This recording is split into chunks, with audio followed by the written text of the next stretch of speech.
The blueprint was burning.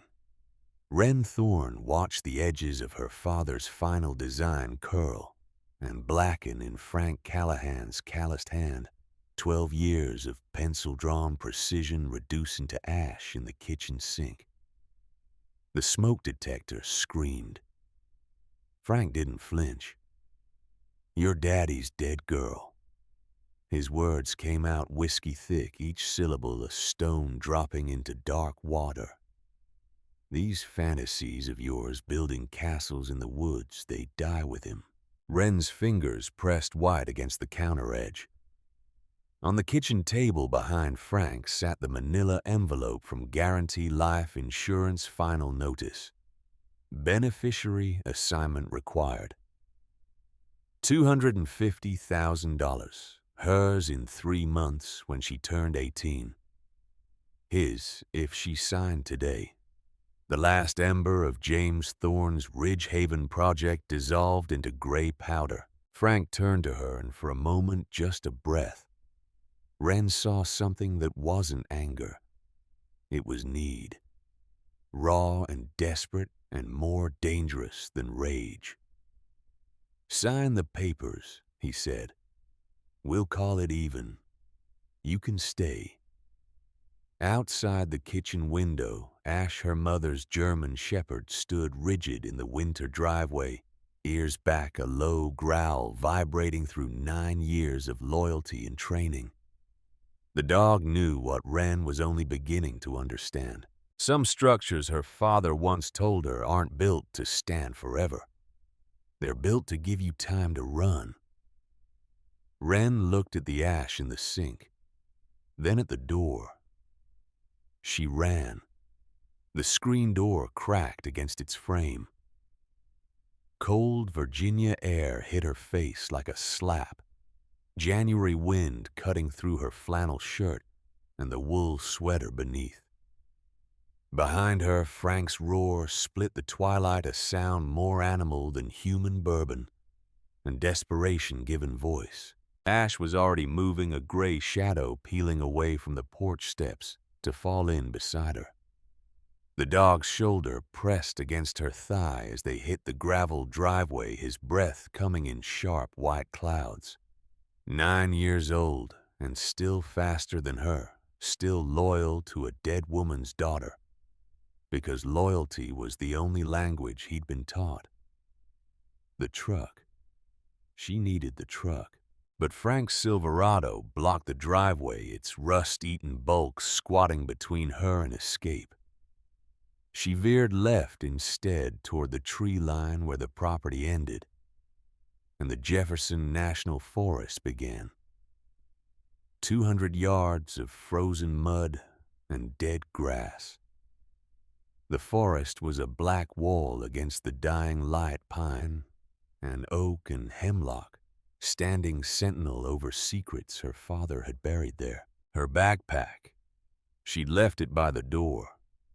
Inside, $300 in crumpled 20s, her mother's wedding ring, the USB drive, with every photo of her father she owned. Gone now. All of it gone. Except for one thing. Her hand found the inner pocket of her jacket. Felt the sharp corner of the folded paper she'd hidden there that morning. Not the blueprint Frank had burned that had been a copy, a decoy she'd printed at the library. The real one, the original her father had drawn in pencil and ink and coffee-stained obsession, was pressed against her ribs right now. Ridge Haven Project. Grid coordinates. Elevation marks, water table depth. Emergency cache locations marked with tiny red X's. Her father's handwriting in the margin for Wren. When you need it. She needed it now. The first trees swallowed them. Ash didn't hesitate, didn't look back. He knew these woods. Diane Thorne had trained him here using methods her late husband had taught her, teaching the dog to follow trail markers invisible to human eyes, to find water sources and game paths, and the hidden places where the mountain kept its secrets. Wren had watched those training sessions from the porch, 10 years old and bored, not understanding that her mother was teaching the dog to save her life. Behind her, Frank's voice echoed across the open ground. Not words anymore, just rage, formless and raw. Then the sound of his boots on gravel. He was coming. Wren's lungs burned. The forest floor was a treacherous mess of exposed roots and frost-slicked leaves, every step a gamble against a turned ankle, or a fall that would end this before it started. But Ash moved like water through the obstacles, his body low and efficient, and she followed his path, trusted his choices. The light was dying fast. In another 20 minutes it would be full dark, and she had no flashlight, no headlamp, nothing but the fading gray sky, filtering through bare branches overhead. The temperature was dropping too. The weather report that morning had called for snow after midnight, 2 to 4 inches, temperatures in the teens.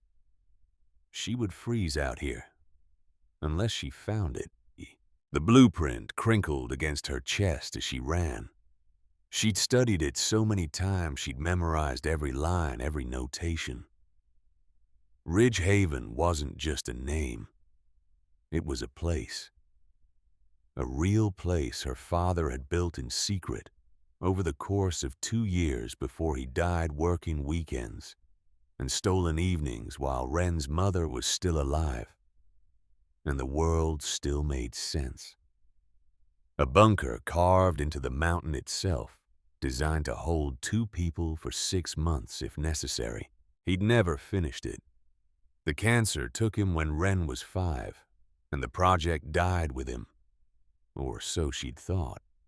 But 3 weeks ago, cleaning out the crawl space beneath her bedroom, she'd found the metal box. Inside the blueprint, a letter in her father's handwriting, and a small brass compass with coordinates engraved on the back. The letter had been brief, clinical, almost the way engineers wrote when emotion threatened to crack the foundation of their words. Wren, if you're reading this, I'm gone. I'm sorry I couldn't stay to teach you everything, but I built something for you, for the day when staying becomes more dangerous than leaving. Ridge Haven is real, 60% complete. Garrett Doyle knows the rest. Trust him. Trust yourself. The mountain will keep you safe if you let it. Love, Dad. She'd read it 20 times that first night. Then she traced every line of the blueprint with her finger, cross-referenced the coordinates with topographic maps from the library, calculated distances and elevation gains and approach vectors. Her father had been methodical. The bunker was 8 miles into the forest, hidden beneath a granite ridge on the eastern slope of Bear Wallow Mountain, far enough from civilization to be invisible, close enough to reach on foot if you knew the way. Garrett Doyle. She'd looked him up. James Thorne's business partner for 15 years, co-owner of Thorne and Doyle Architectural Design, until the firm dissolved after her father's death. Now 75 years old, according to public records, living off-grid somewhere in the Blue Ridge. No phone number, no email, just a P.O. box in a town 40 miles north. She'd written him a letter. No response. But the blueprint was enough. It had to be enough. A branch whipped across her face, drawing blood. She tasted copper and kept running. Behind her, the sounds of pursuit were fading. Frank was drunk out of shape, lungs wrecked by 30 years of Marlboro Reds. He couldn't maintain this pace. Not in the dark. Not in terrain that wanted to break ankles and punish arrogance. But he wouldn't stop looking. Not with $250,000 on the line. Ash slowed, then stopped. His ears swiveled forward, body tense. Wren froze beside him, chest heaving, sweat cooling instantly on her skin. She listened. Water. The soft rush of a stream somewhere ahead.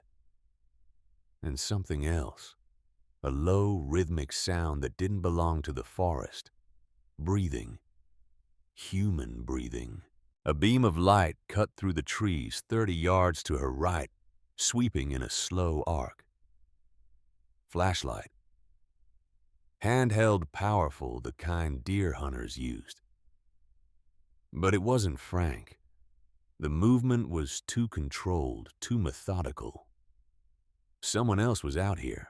Wren dropped to a crouch, one hand on Ash's neck. The dog's muscles were coiled springs under her palm, but he held position waiting for her command. Diane Thorne had trained him well. Too well, maybe. The kind of training you gave a dog when you knew the world was more dangerous than your daughter understood. The light swept closer. She could see the silhouette behind it now. Tall, broad-shouldered, moving with the easy confidence of someone who owned this darkness. Not Frank. Someone worse, maybe. These woods weren't empty. Her father had told her that once years ago when she'd asked why he hiked armed. Private land, public land, it didn't matter. The mountains belonged to whoever was willing to defend them. The figure stopped. The light angled down, illuminating something on the ground. A trap. Steel jaws glinting in the LED beam. The man knelt, checked the mechanism, reset it with practiced efficiency. Then he stood and moved on deeper into the forest, the light fading to a distant firefly glow. Poacher or trapper. Someone who knew these woods better than she did, who would recognize an intruder when he saw one. Wren waited until the light disappeared completely. Then she waited another 3 minutes, counting her heartbeats before she moved. The stream was closer now. She could hear it clearly, water moving over stone in the eternal conversation that mountains have with gravity. Ash led her down a shallow ravine, his paws finding purchase on rocks she could barely see. The temperature dropped as they descended, cold air pooling in the low places like water in a well. Her hands were numb. She'd left without gloves, without a proper coat, without any of the things a person needed to survive a January night in the Blue Ridge. All she had was the blueprint, the compass, and a dog who remembered a dead woman's voice. It would have to be enough. The stream appeared below them, a ribbon of black water reflecting the last gray light from the sky. Ash didn't hesitate. He stepped into the current, waded across to the far bank, then shook himself in a spray of icy droplets. Wren followed, gasping as the water filled her boots, soaked through her jeans. The cold was a living thing, teeth and claws sinking into her bones. On the far bank, she stopped, pulled the blueprint from her jacket, with shaking hands unfolded it carefully. The paper was damp, but intact. Her father's lines still crisp and clear. She oriented herself, using the stream, the slope of the land, the darkening sky. North was that way. The ridge was northeast, following the water upstream for half a mile, then cutting east up the slope. She folded the blueprint, tucked it back inside her jacket, looked at Ash. "Find it, boy." The dog's ears perked. He lifted his nose, testing the air, then started upstream at a steady trot. Not following a scent, following memory. The ghost of Diane Thorne's footsteps laid down years ago when she'd walked these same paths with her dog and her husband's secrets. Wren followed. The forest changed as they climbed. The hardwoods gave way to conifers, their branches heavy with the weight of approaching snow. The air smelled different here. Cleaner. Colder. like stone and ice and the deep earth beneath. Her father had loved this smell. She remembered that suddenly a fragment of memory surfacing without warning. 5 years old, riding on his shoulders during a hike, him pointing out birds and trees and the bones of the mountain showing through the soil. This is old Earth Wren, older than anything humans ever built. Respect it, and it'll keep you safe. She wondered if he'd known even then that she would need this knowledge. If the cancer diagnosis had already come back, if he was already building Ridgehaven in his mind, planning for a future where he wouldn't be there to protect her. The stream narrowed. The slope steepened. Her thighs burned with the effort of climbing, and her wet boots had raised blisters on both heels. But Ash kept moving, tireless, purpose-driven, and she refused to be weaker than a 9-year-old dog. Darkness fell completely. The forest became a maze of shadows and sound. Wind through the pines, the creek's endless murmur, her own breathing ragged and desperate, and underneath it all, silence. The massive, indifferent silence of a mountain that had stood for millions of years and would stand for millions more long after she was bones and dust. She almost missed it. Ash stopped at the base of a granite outcropping, a wall of stone rising 20 feet into the darkness. To Wren's eyes, it was just rock, just another obstacle. But the dog sat down, looked back at her, and waited. She approached slowly, ran her hand over the stone. It was real solid, ancient, nothing unusual, nothing that suggested human hands had ever touched this place. Then her fingers found the edge. Not a natural crack. Too straight. Too deliberate. A seam disguised by lichen and shadow where two surfaces met at an angle that shouldn't exist in nature. She followed it down, feeling her way in the darkness until her hand hit something that wasn't stone. Wood. Her heart hammered against her ribs.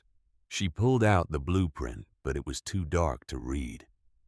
She traced the wood with her fingers instead, building a mental image. Planks.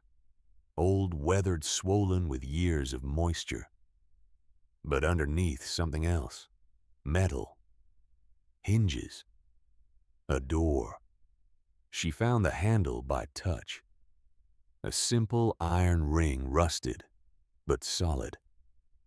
She pulled. Nothing. The door was sealed or locked or so swollen with age that it had become part of the mountain itself. She pulled harder, put her weight into it, her boots scrabbling for purchase on the wet stone. Ash watched her patient and unmoving as if this was exactly what he'd expected. The door groaned, a sound like the mountain itself complaining. Then, with a shriek of metal on metal, it moved. An inch, 2 inches. Enough for Wren to get both hands into the gap and pull with everything she had left. The door swung open. Air rushed out. Not fresh air. Old air. Still and cool and carrying the scent of dust and stone and something else. Something familiar that she couldn't quite place. Machine oil. She stepped inside. Ash followed his body pressed against her leg. The darkness was absolute, thicker than the forest night. The kind of darkness that existed underground, where light had never reached. She stood still, letting her other senses adjust. The space felt small but not cramped. The air was dry despite the moisture outside. And the floor beneath her feet was level, smooth, artificial. Concrete. Her father had been here. had poured this foundation, built this entrance, created this space from nothing but will and engineering and the desperate need to protect a daughter he wouldn't live to see grow up. Wren's throat tightened. She forced the emotion down, locked it away in the same place she'd locked everything else since her mother died. Grief was a luxury. Survival was not. She needed light. Her hand found her pocket, felt for the small plastic lighter she'd carried since she was 14. A habit stolen from Frank, ironically enough. She flicked it once, twice. On the third try, the flame caught. The space jumped into flickering existence around her. She was standing in a room roughly 15 feet square. The walls were bare granite on 3 sides, concrete on the 4th where the door was mounted. The ceiling was low, maybe 7 feet, supported by steel beams that ran the width of the space. In the center of the room sat a camping table with 2 folding chairs. On the table, a Coleman lantern, a box of wooden matches, and a green canvas notebook. The notebook's cover was stained and faded, but she recognized the handwriting on the label immediately. Ridge Haven, Phase 1. James Thorne, December 2012. Her father's project journal. Wren picked it up with shaking hands, her lighter, casting dancing shadows across the pages as she opened it. The first entry was dated December 8th, 2012, 2 weeks before the cancer diagnosis that would kill him 6 months later. Site survey complete. Granite bedrock at 8 feet. Natural fissure extends back approximately 40 feet height. Variable 6 to 12 feet. Water table at 35 feet accessible via hand pump. Foundation poured today. Eleanor thinks I'm working late. God forgive me for the lies, but this is necessary. If Frank ever becomes what I think he'll become, Wren will need this place. Eleanor, her mother, dead now for 2 years. The cancer taking her the same way it had taken James, as if the disease was some kind of family curse written into their DNA. Wren flipped through the pages. Each entry was brief, technical. A record of materials purchased and work completed. Reading between the lines, she could see the progress. Foundation to walls, walls to ventilation, ventilation to water system. Each phase meticulously planned, each detail cross-referenced with engineering standards and building codes that didn't technically apply to secret bunkers hidden in national forest land. The last entry was dated May 15th, 2013. Phase 1 complete. 60% of original plan. I'm out of time. The doctors say 3 weeks, maybe 4. Garrett will finish it. I've left him the plans and the coordinates. He promised. I have to trust that promise. I have to trust that if Wren ever needs this place, she'll find it. And if she finds it, she'll know what to do. She's smarter than she thinks, stronger than she knows. She's her father's daughter. The lighter burned her thumb. She dropped it, and darkness swallowed the room again. She stood there for a long moment, breathing in the dust, and the machine oil, and the ghost of her father's presence. Then she bent down, found the lighter, picked it up, flicked it back to life, carried the flame to the Coleman lantern on the table, and lifted the glass chimney. The lantern caught on the first try. White light flooded the space, bright and steady and real. Wren turned slowly, taking inventory. The main room was exactly as her father had described it in the journal, but at the back wall, half hidden by a shadow, she saw something the lighter hadn't revealed. Another opening. Not a door this time, A passage, narrow, rough-hewn, leading deeper into the mountain. Ash approached it cautiously, sniffed the darkness beyond, then looked back at her. Wren picked up the lantern, followed the dog into the passage. It opened after 10 feet into a larger chamber. The ceiling here was higher, maybe 12 feet, and the space was natural, formed by some ancient shift in the bedrock that had created a pocket of air in the heart of the stone. But nature wasn't the only force that had shaped this room. Against the far wall stood a workbench, its surface covered in tools. Hammers and saws and drills, all carefully arranged and protected by oiled tarps. Beside the workbench, stacks of lumber still dry after a decade in this sealed environment. Bags of concrete mix, coils of copper pipe, boxes of electrical wire. Everything needed to finish what James Thorne had started. And in the center of the room, covered by a heavy canvas tarp, something large. Wren set the lantern down on the workbench, approached the tarp slowly, as if it might be alive, might object to being disturbed. She gripped one corner and pulled. The tarp slid away to reveal a cache. Military surplus from the look of it. 3 large wooden crates stacked one on top of another, each one stenciled with faded markings.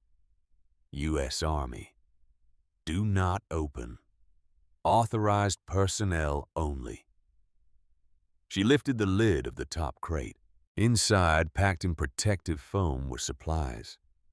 Canned goods, MRS, water purification tablets, first aid kits, wool blankets still in their vacuum-sealed packaging, batteries, candles, rope, duct tape, a hand-crank radio. Everything a person would need to survive for months without seeing another human being. The second crate held more tools. A bow saw, a folding shovel, a pickaxe, a pry bar. And at the bottom, wrapped in waxed canvas, a beautiful lever-action rifle with a box of ammunition beside it. Wren lifted the rifle carefully. It was heavy, solid, well-maintained despite its age. A Marlin .336, if she was reading the stamp correctly. .30-30 caliber, her father's rifle. She remembered it vaguely from childhood, remembered him cleaning it at the kitchen table while her mother complained about guns in the house. The third crate was different, lighter.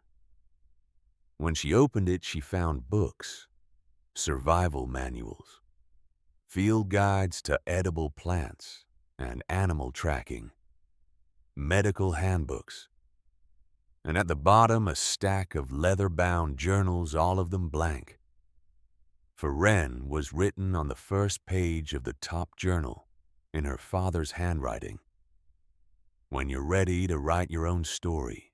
Her vision blurred. She blinked hard, forced the tears back. Not yet. Not now. She could fall apart later when she was safe, when she had the luxury of grief. She closed the crate, stood up, looked around the chamber with new eyes.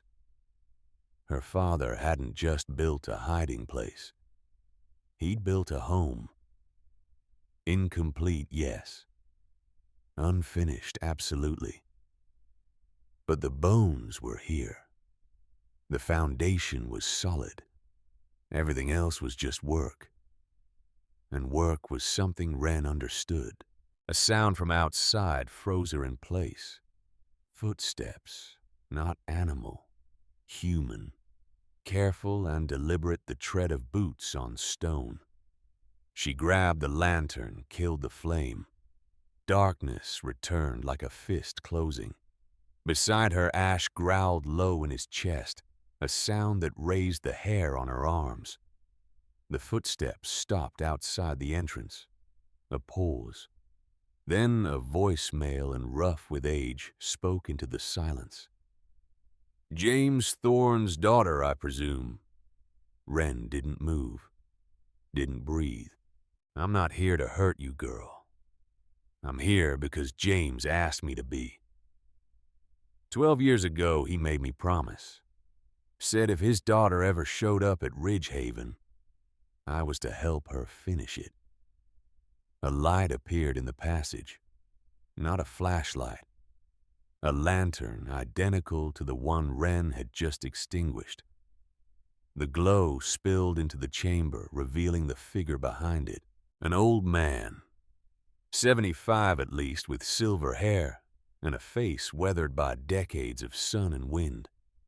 He wore a canvas coat and wool pants and boots that had seen 1,000 miles of mountain trails. In his free hand, he carried a walking stick worn smooth by use. He stopped at the threshold of the chamber, set his lantern down on the ground, raised both hands to show they were empty. "My name is Garrett Doyle," he said. "I'm the man your father trusted with his secrets. And if you'll let me, I'd like to help you finish what he started." Wren stared at him. Her hand found Ash's neck, gripped the thick fur there. The dog was still growling, but he hadn't attacked, hadn't even moved. He was waiting for her command, for her decision. "How did you know I was here?"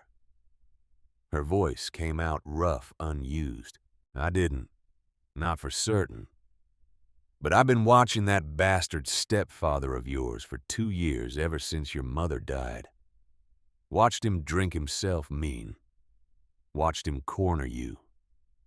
I knew it was only a matter of time before you ran. And when you did, I knew there was only one place you'd go. You've been watching me, watching over you. There's a difference."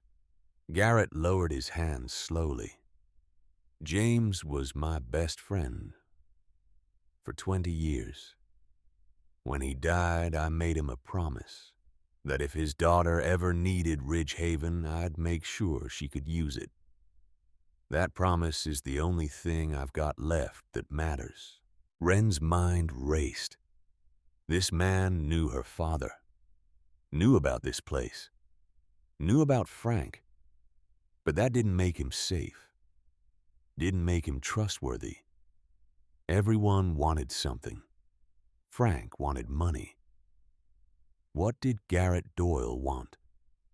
As if reading her thoughts, the old man spoke again. "I don't want anything from you, girl. I'm 75 years old. I've got emphysema and arthritis and a heart that skips every third beat. I live alone 15 miles from here because people exhaust me and solitude doesn't. Your father left you this place as a gift. I intend to honor that gift by helping you make it livable." He paused, coughed into his fist a wet, rattling sound that spoke of damaged lungs and borrowed time. "But if you want me to leave, I'll leave. This is your place now. Your decision." Wren looked at him, really looked. Saw the tremor in his hands, the hollowness in his cheeks, the way he leaned on that walking stick like it was the only thing keeping him upright.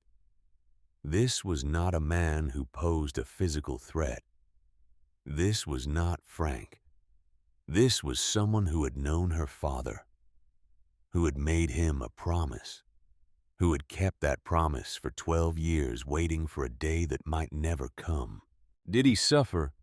The question came out before she could stop it. "My dad." At the end, Garrett's expression softened.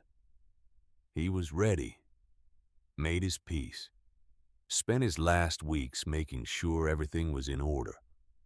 The insurance policy, the journals, this place. He thought of everything except the one thing none of us can control. Time. Garrett nodded. He wanted more of it. We all do. But he used what he had well. Built you something that would last. Something that would keep you safe. When he couldn't. Wren's throat ached. She swallowed hard against it. I don't know what I'm doing. Nobody does. Not at first. But you're smart. James always said you were smarter than you knew. And you've got his notebooks, his plans, all the blueprints and specifications he spent 2 years perfecting. With those and a little help, you can finish this place. Why would you help me? Because I owe your father a debt I can never repay. He saved my life once in a way that matters. Now I get to save his daughters. That's as close to even as I'm ever gonna get. Silence filled the chamber. Wren could hear water dripping somewhere deeper in the cave system. A soft rhythm like a heartbeat. She looked down at Ash. The dog had stopped growling. His tail gave a single tentative wag. Dogs knew things. Her father had always said that. They could smell intention the way humans smelled smoke. If Ash trusted this man, maybe she could too. Okay, she said finally. You can stay. But this is my place. My project. If I say leave, you leave. Understood. Garrett picked up his lantern. Now, first things first. We need to secure that entrance. Your stepfather is gonna come looking for you. Might take him a day, might take him a week, but he will come. And when he does, we need to make sure he can't find this place. Or if he does find it, he can't get in. Wren nodded. Practical concerns, engineering problems. This, at least, was familiar ground. The door is exposed. Anyone hiking this trail could stumble on it. Not if we camouflage it properly. Your father had plans for that. Natural facade plant growth, the works. We just never had time to implement them. Show me. Garrett smiled. It was a tired smile worn thin by age and illness, but genuine. Get some sleep first. You're dead on your feet and exhaustion makes for bad decisions. We've got time. Not much, but enough to rest. Come morning, I'll show you everything. Wren wanted to argue. Wanted to insist they start now immediately, before Frank or anyone else could find them. But Garrett was right. Her body was shutting down adrenaline crash, combining with cold and hunger, and the bone-deep weariness that came from running for your life. She nodded, watched as Garrett moved through the chamber, lighting 2 more lanterns. Their combined glow pushing back the darkness until the space felt almost warm. He pulled one of the wool blankets from the cache, spread it on the ground near the wall, added a second blanket on top. Not luxury accommodations, but it'll keep you warm. I've got a camp about half a mile from here. I'll head back tonight. Return at first light with food and better supplies. You're leaving. This is your space, remember? You need time to adjust, to think. And I need to make sure I haven't been followed. Frank might be drunk and mean, but he's not stupid. If he figures out I'm involved, things get complicated. Garrett moved toward the passage, then stopped. Looked back at her. Your father would be proud of you. Running instead of signing those papers. That took courage. It took desperation. Sometimes they're the same thing. He touched 2 fingers to his forehead in a small salute. Lock the door behind me. Don't open it for anyone but me. I'll knock 3 times. Pause, then twice more. That's the signal. Then he was gone, his lantern light fading down the passage until Wren was alone again with Ash, and the silence, and the weight of everything her father had left behind. She moved to the entrance, found the door's interior mechanism a heavy iron bar that slid into brackets mounted in the concrete. It took all her strength to move it, but when it seated home, the sound was solid and final, locked, safe. She returned to the blankets, sat down. Ash curled up beside her, his body warm against her leg. The lantern light painted shifting shadows on the granite walls, and for the first time in hours, Wren let herself stop moving, stop planning, stop running. She pulled out the blueprint, unfolded it carefully, studied her father's lines, his notes, his careful calculations. Ridge Haven Phase 2 was labeled in the corner with detailed drawings of a ventilation system, a water pump, a food storage area, even a small bathroom with composting toilet. He'd thought of everything, or almost everything, because there in the margin of the blueprint in handwriting she recognized but had never seen before was a note that made her breath catch.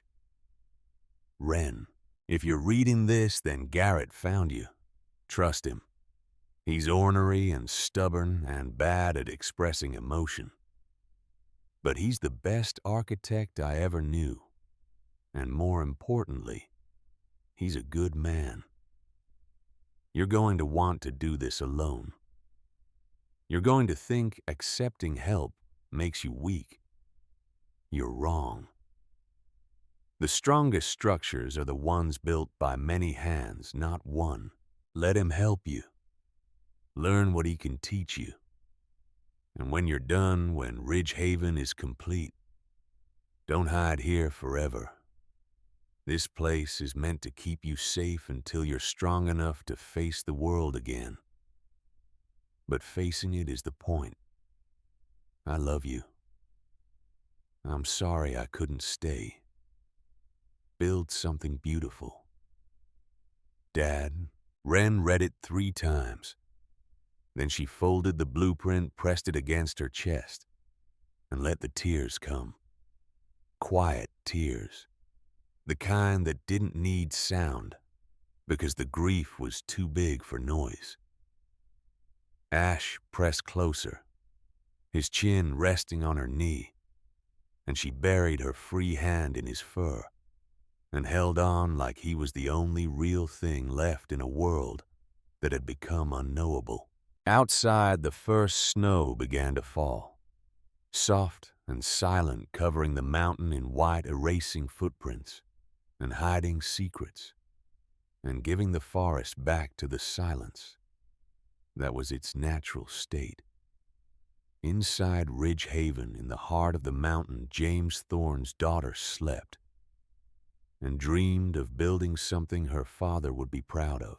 When Wren woke, the lanterns had burned down to faint glows, their wicks drowning in the last inch of oil. Ash was already awake, his ears pricked toward the entrance. She checked her phone out of habit, knowing there would be no signal this deep in the forest. The screen showed 6:47 a.m. She'd slept almost 7 hours. 3 knocks. Pause. 2 more knocks. Garrett's signal. Wren stood, her body stiff and sore from sleeping on concrete. She moved to the entrance, slid back the iron bar, and pulled the door open. Morning light spilled in gray and diffuse, filtered through heavy cloud cover. Snow covered everything, 3 inches at least, still falling in fat, lazy flakes. Garrett stood outside, his coat dusted white. He carried 2 canvas packs, both looking heavy. Behind him, the forest was transformed, every branch and rock softened by snow into something almost gentle. Morning. He stepped inside, set down the packs. Brought breakfast. Coffee, too, if you've got a way to heat water. There's a camp stove in the cache. Good. Get it set up while I show you what your father built. 20 minutes later, they sat at the camping table in the main chamber, warming their hands on enamel mugs of instant coffee, while oatmeal heated on the small propane stove. Garrett had spread out additional blueprints from his pack pages Wren had never seen before. Phase 2, Garrett said, tapping the top sheet. Ventilation and climate control. Your father designed a passive air exchange system using natural convection. Cold air comes in here. He pointed to a marked location on the blueprint. Gets warmed by the interior space, rises and exits through vents disguised as natural fissures in the rock. No electricity needed, no sound, no visible signature from the outside. He really thought of everything. He had help. I consulted on the structural elements. Your father was brilliant with design, but I'd worked on military installations back in the day. Knew how to hide things in plain sight. Wren looked up sharply. Military installations. Army Corps of Engineers. Did 2 tours as a consultant in the Gulf during Desert Storm, designing bunkers and fortified positions. Learned a lot about defensive architecture. How to create spaces that protect without advertising their existence. Why did you stop? Garrett's expression darkened. Saw too many of my designs used for purposes I didn't agree with. Came home. Started a civilian practice with your father. Never looked back. He pulled out another blueprint.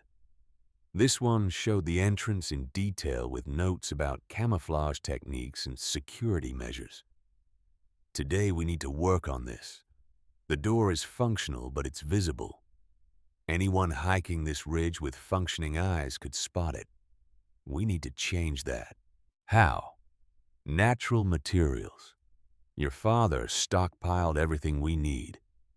We create a false rock face that matches the surrounding granite mount.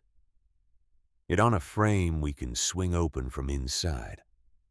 Add some lichen, some moss, some strategic dirt. From 10 feet away, it looks like solid stone. Wren studied the design. It was elegant in its simplicity, using the mountain itself as camouflage. How long will it take? 2 days if we work steady. Less if we push hard. But we need to do it right. Sloppy work gets people killed. They spent the morning gathering materials. The lumber pile yielded aged 2x4s that had seasoned to perfect hardness. Garrett showed Wren how to construct a frame that would support the weight of the stone facade without sagging or binding. His hands shook when he worked the tremor, making simple tasks difficult. But his knowledge was sound and his instructions clear. You do the cutting, he told her, handing over a handsaw. My hands aren't steady enough anymore. But I can measure and mark. Between us, we make one competent carpenter. Wren had never built anything more complex than a birdhouse in high school shop class. But the work came naturally. Maybe it was genetic, some blueprint written into her DNA by a father who thought in 3 dimensions and saw structures where others saw empty space. Or maybe it was necessity. Either way, by noon, they had the frame assembled. The stone facade was trickier. Garrett had brought samples of the local granite from his own property pieces that matched the natural rock face.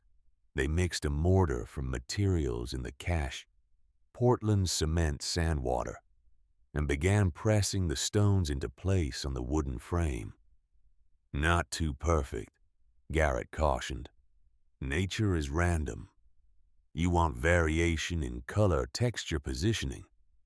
Think like erosion, not like a mason. It was slow work, tedious. But Wren found it meditative, the simple repetition of selecting a stone, applying mortar, pressing it into place. Ash watched from his position near the stove, occasionally standing to stretch or drink from the water bowl Garrett had filled. They worked through the afternoon, stopping only when the light began to fail. By then, the facade was three-quarters complete, and Wren's hands were raw despite the work gloves Garrett had provided. "Good progress," Garrett said, examining their work. "Tomorrow we finish the stonework, add the hinges and counterweights. By tomorrow night, this entrance will be invisible." They ate dinner from the MREs in the cache. Beef stew that tasted like cardboard and salt but filled the empty places in Wren's stomach. Garrett produced a thermos of real coffee from his pack, and they sat in companionable silence, too tired for conversation. Finally, Garrett spoke. "Your stepfather filed a missing person report this morning." Wren's head snapped up. "How do you know?" "I've got a scanner. Monitors county sheriff frequencies. Heard the dispatcher relay it to the state police. Frank's claiming you ran away, possibly armed, possibly dangerous." "That's a lie." "Of course it's a lie. But it doesn't matter. What matters is that law enforcement is now looking for you. They'll search the obvious places first. Your friends' houses, the school. But eventually, they'll expand the search grid. And these woods are public land. Fair game. What do? You stay invisible. You don't make fires during the day when smoke can be seen. You don't leave trash or evidence. You move like a ghost.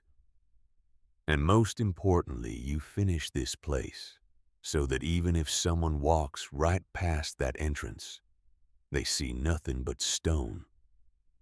Wren nodded slowly.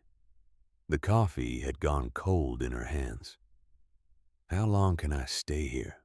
Garrett considered the question. "Depends on what you mean by stay. Can you survive here for months?" "Yes. Your father made sure of that." "But can you live here forever?" "No. Nobody can live in hiding forever. Eventually, you have to decide what kind of life you want. This place," he gestured at the chamber around them, "is a fortress. But fortresses are meant to protect you while you heal and plan, not to imprison you. I'm 17. I don't have choices. If I go back, Frank will force me to sign those papers. Or worse. In 3 months, you turn 18. Then the law says you're an adult. Frank loses all legal claim to you and your inheritance. 3 months, Wren. That's the timeline. Stay hidden that long and you're free. 3 months, 90 days. It seemed both impossible and achievable at the same time. "Can I really do this?" "You're already doing it. The question is, can you finish it? Can you take what your father started and make it whole?" Wren looked around the chamber, at the tools and supplies, at the blueprints spread across the table, at Ash sleeping now, his breathing steady and deep. "I don't know." "Good. That's an honest answer. Certainty is dangerous. It makes you careless. Doubt keeps you sharp." Garrett stood groaning as his knees protested. "I'm heading back to my camp. Need to check my own situation, make sure nobody's nosing around. I'll return tomorrow morning, same time, same signal. We'll finish the entrance, then start on the ventilation system." He paused at the passage entrance. "Your father told me once that architecture is the art of creating space for human life to flourish. He believed that good design could save people not just from weather or enemies, but from despair. That's what Ridge Haven is, not just a hiding place. A space where you can remember who you are when the world tries to make you forget. Then he was gone and Wren was alone again. She cleaned up the dinner mess, washed the utensils in the water they'd hauled from the stream, banked the stove for the night.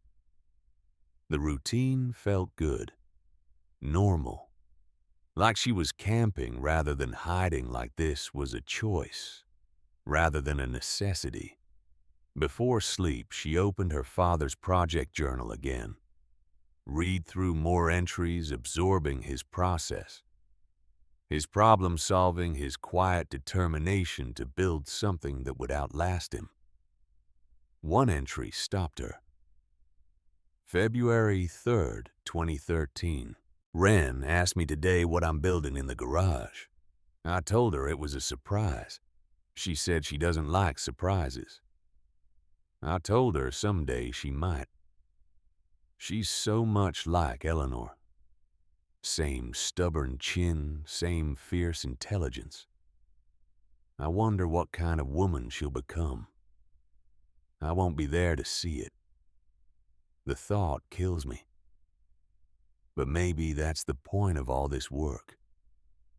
Maybe I can't be there in person, but I can leave pieces of myself behind.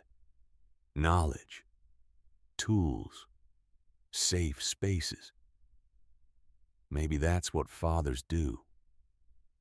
We build things that last longer than we do and hope our children find them when they need them most.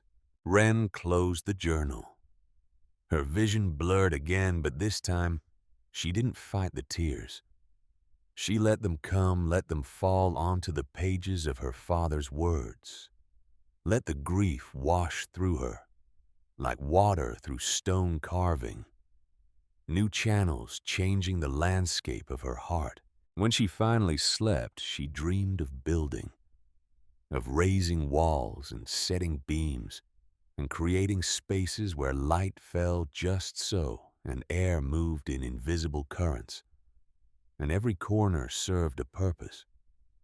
She dreamed her father was beside her, his hands guiding hers, his voice explaining load-bearing principles and stress distribution, and the sacred geometry of structures that stand against time.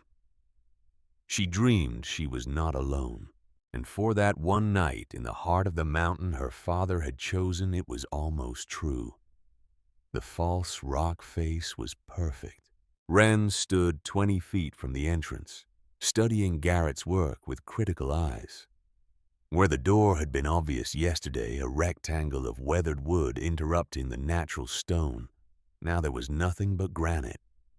The facade blended seamlessly with the surrounding rock, its surface textured with the same lichen patterns, the same erosion marks, the same subtle color variations that mark stone untouched by human hands.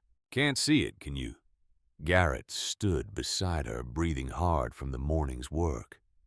The tremor in his hands had worsened overnight, and twice he'd dropped tools, frustration darkening his weathered face. "It's invisible," Wren admitted. "Even knowing it's there, I can barely find the seam." "Good. That's the idea." He moved closer, pointed to a hairline crack that could have been natural weathering. "The hinges are here and here. Counterweighted system inside means you can open it from within with minimal force. From outside, it's locked solid, unless you know exactly where to push." He demonstrated, pressing 3 specific points in sequence.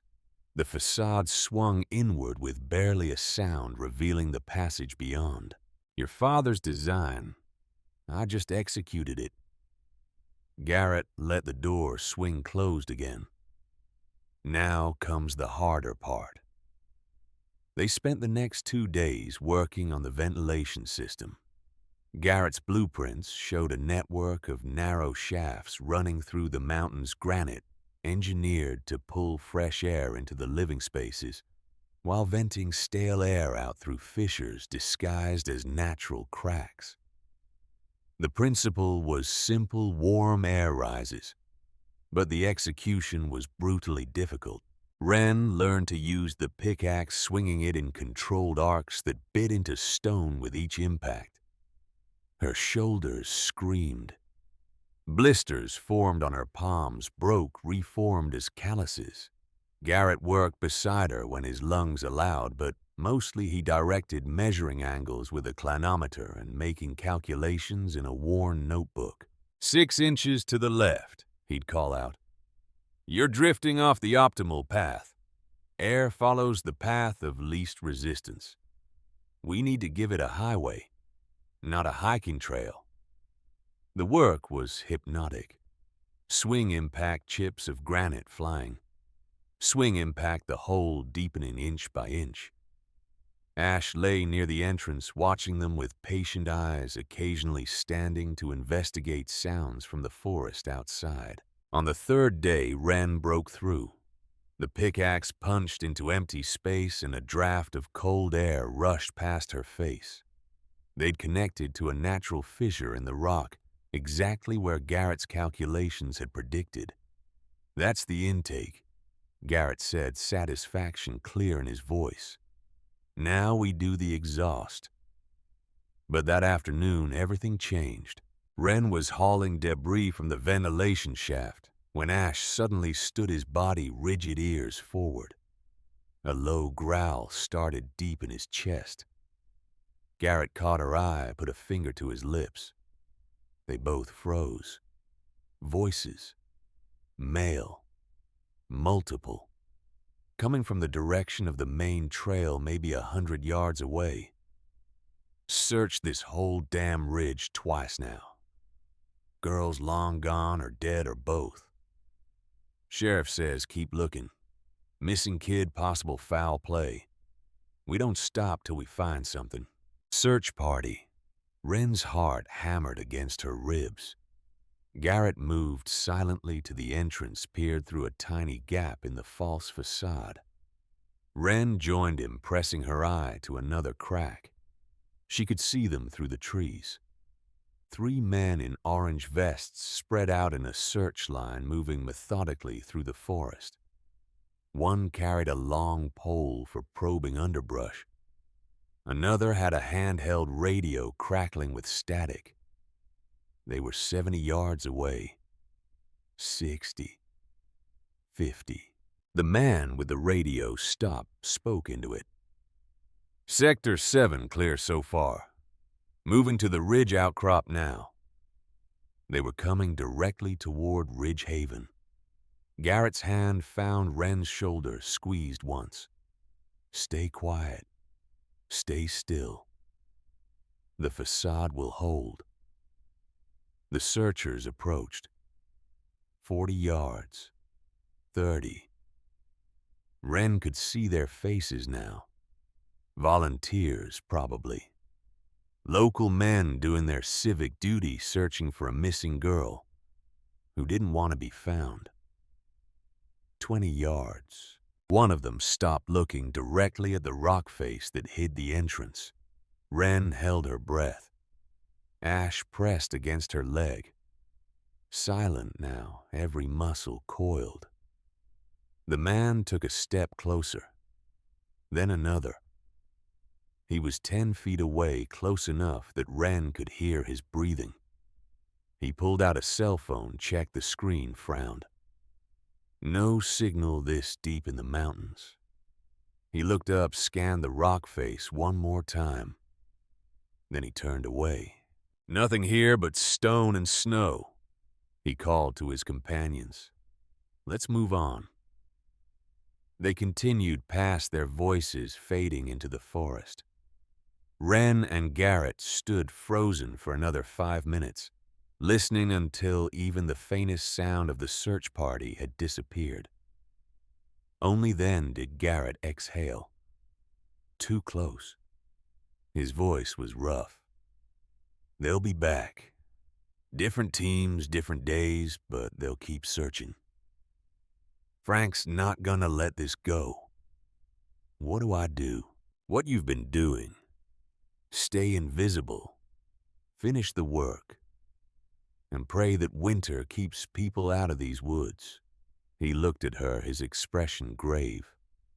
But we need to accelerate the timeline. Can't spend weeks perfecting every detail. We need this place functional, defensible within days, not months.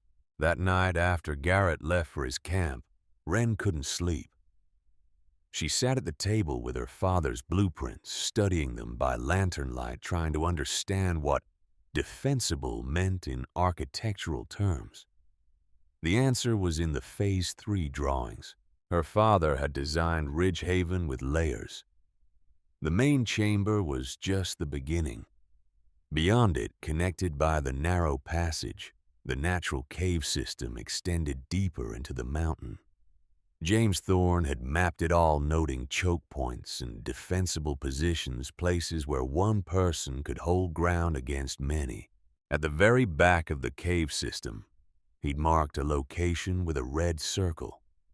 Emergency exit. Coordinates and compass bearing noted. It led to a different part of the mountain, entirely emerging in a ravine half a mile from the main entrance. An escape route. Wren traced the path with her finger. Her father had thought of everything. Not just how to survive in this place, but how to escape it if survival became impossible. She wondered what scenarios he'd imagined, what threats he'd calculated and prepared for. Had he known even then that Frank Callahan would become dangerous? Or had he simply understood that the world was full of dangers and the best defense was preparation? The next morning, Garrett arrived with news. Frank's escalating. Put up a reward. $5,000 for information leading to your recovery. He set down his pack, pulled out a crumpled flyer. These are posted in every store and gas station within 50 miles. Wren took the flyer. Her own face stared back at her, a school photo from last year. The text below read, "Missing. Wren Thorne, 17. Endangered runaway. Reward for safe return." Endangered, she read aloud. He's making it sound like I'm in danger from someone else. Classic manipulation. He's the concerned father figure desperate to save his stepdaughter from whatever threat she's running toward. Garrett's expression was grim. Makes him look sympathetic. Makes you look unstable. People will believe it. Some will, but not everyone. There's a sheriff's deputy, Coulter Hayes, been asking questions around town. Seems skeptical of Frank's story. Asked the bartender at Murphy's if Frank had seemed worried before you disappeared or angry. And bartender said angry. Said Frank had been drinking heavy, talking about money problems, complaining about ungrateful kids who don't understand what he sacrificed. Garrett managed a thin smile. Not exactly the concerned father narrative. Wren studied the flyer again. $5,000. That was real money in these mountains. Enough to tempt people. Enough to make strangers look twice at any teenage girl they passed. "I can't leave here," she said. "Not until I'm 18. Not until the money's legally mine and Frank can't touch it." 11 weeks, Garrett confirmed. "You can do 11 weeks, but we need to finish this place first. Make it truly secure, starting with water." The water system was the next priority. James Thorne's design called for a hand pump connected to the water table 35 feet below the cave floor. The well shaft was already drilled. He'd completed that before his death. But the pump mechanism had never been installed. Garrett showed Wren how to assemble it. Cast iron cylinder leather gaskets, a long handle that would require significant force to operate. They lowered the pump assembly into the shaft, foot by foot, connecting sections of pipe as they went. Your father drilled this by hand, Garrett said as they worked. Took him 6 weeks. He'd come out here every Saturday, work until dark, then hike back to his truck and drive home. Eleanor thought he was surveying sites for potential projects. He let her think that. He lied to her. He protected her. There's a difference. If she'd known about Ridge Haven, she would have worried. Would have tried to stop him or insisted on helping or told someone. The fewer people who knew, the safer the secret. Did you lie to your wife, too? Garrett's hands stilled on the pipe. I never married. Came close once, long time ago. But I was married to the work instead. Architecture was my mistress and my religion.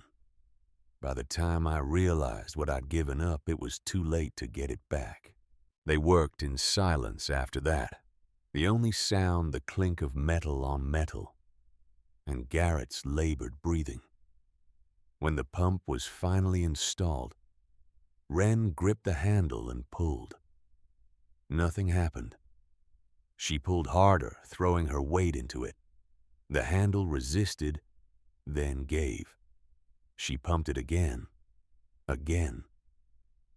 On the 5th stroke, water coughed up through the spout, brown with sediment at first, then running clear and cold. "We have water," she whispered. Garrett smiled. "We have water. Fill every container in this place. Water is life. Everything else is just details." Over the next week, Ridge Haven transformed. Wren worked from dawn until exhaustion claimed her learning skills she'd never imagined needing. Garrett taught her to use a level and square to measure twice, and cut once to understand that precision in small things created stability in large ones. They built a food storage system, using the natural cool of the cave to preserve supplies. They installed a composting toilet in a small alcove, vented to the outside, through another carefully disguised shaft. They ran a test of the ventilation system, burning paper in the main chamber, and watching the smoke get pulled smoothly up and out through the exhaust ports. The place was becoming livable. More than livable. It was becoming a home. But Garrett was declining.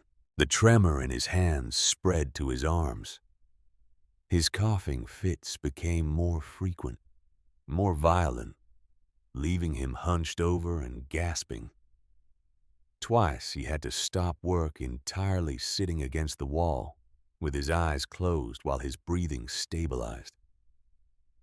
"You need a doctor," Wren said after the second episode. "I need to finish this place." His voice was rough as gravel. "Doctors can't do anything I don't already know. Emphysema. Decades of breathing stone dust and cigarette smoke. The damage is done. I've got months, maybe a year. But I've got enough to see this through." "Garrett, no." He cut her off. "This is the last thing I build. The last project I see to completion. Let me have that. Let me finish what James started." So they continued. But Wren took on more of the physical work, relegating Garrett to the role of supervisor and teacher. He didn't argue. Some battles, his silence seemed to say, weren't worth the breath. On the 9th day, Ash alerted again. But this time the threat wasn't searchers. Wren was outside 50 yards from the entrance gathering firewood when she heard it. An engine. Not the distant rumble of traffic on the highway miles away, but close. Very close. A vehicle struggling up the old logging road that skirted the base of the ridge. She dropped the wood and ran. Burst through the concealed entrance to find Garrett already at the table, the rifle from the cache lying in front of him. Company. he said quietly. Stay inside. Let me handle it. Who is it? Don't know yet, but whoever's driving that truck knows these woods. The logging road's been closed for 5 years. Only locals know it's still passable. Through the ventilation shafts, they could hear the engine growing louder, then stopping. A door slammed. Footsteps crunching through snow. Then a voice calling out. Male. Not Frank. Older.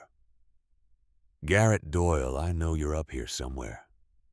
We need to talk. Garrett's expression darkened. He picked up the rifle, checked that it was loaded, then moved toward the entrance. Wren grabbed his arm. Who is that? Could be trouble. Could be help. He gently removed her hand. Stay here. Keep Ash quiet.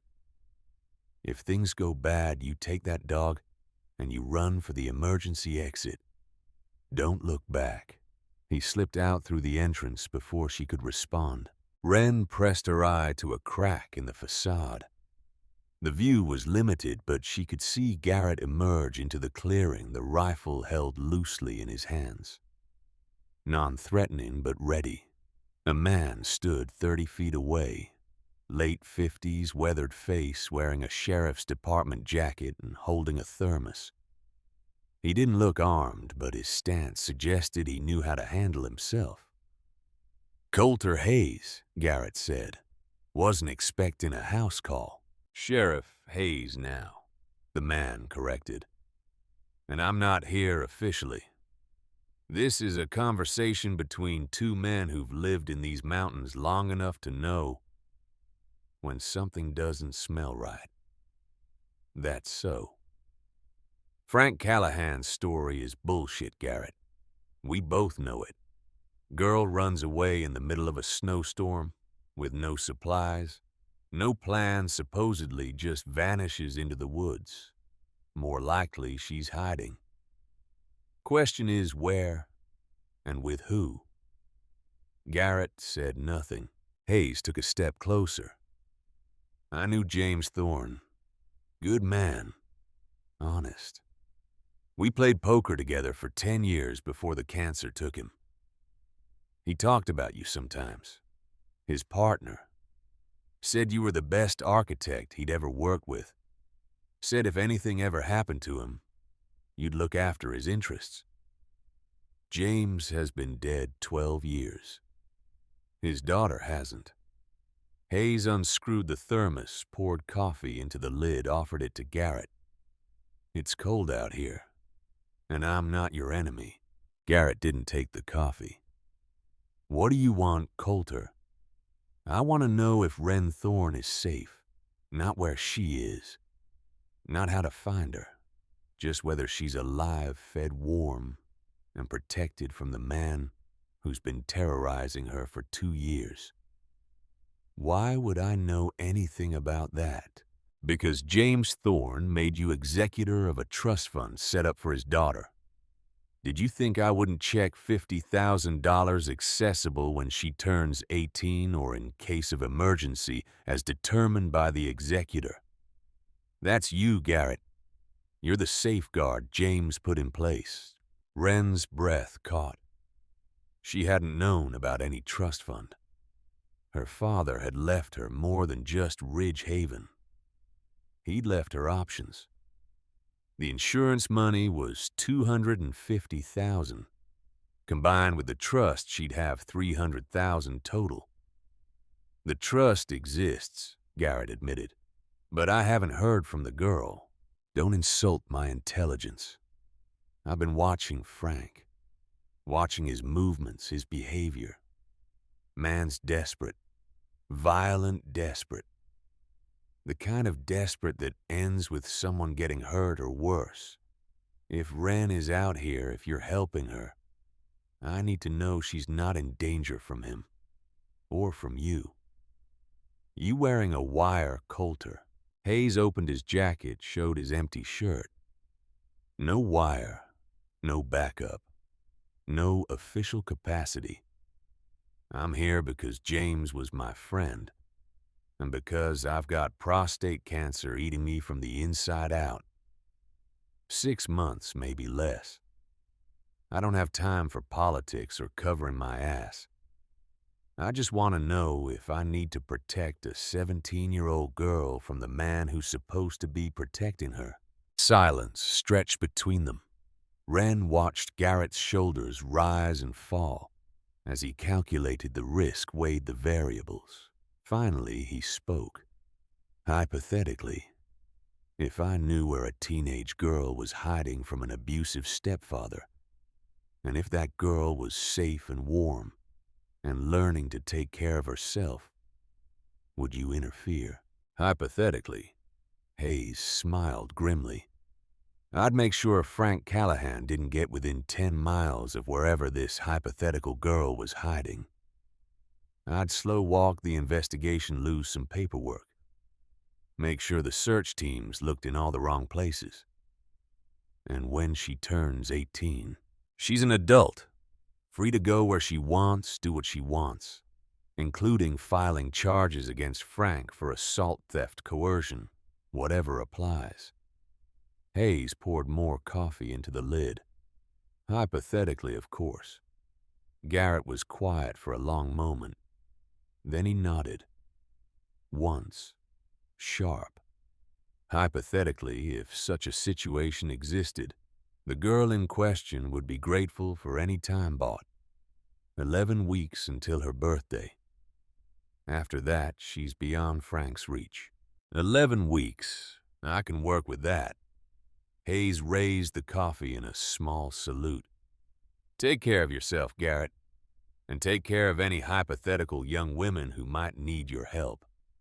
He walked back to his truck, got in, and drove away. Garrett stood in the clearing until the engine sound faded completely, then returned to the entrance. Inside, Wren waited. We can trust him, Garrett said before she could ask. He's dying, which makes him honest. And he loved your father, which makes him loyal. But it also means we're on the clock. If Coulter can figure out you're out here, others can too. He said something about a trust fund. 50,000. Your father set it up as a backup. If something happened to your mother, if you needed resources, I could release the funds. I was going to tell you, but we've been focused on survival, not finances. Wren did the math in her head.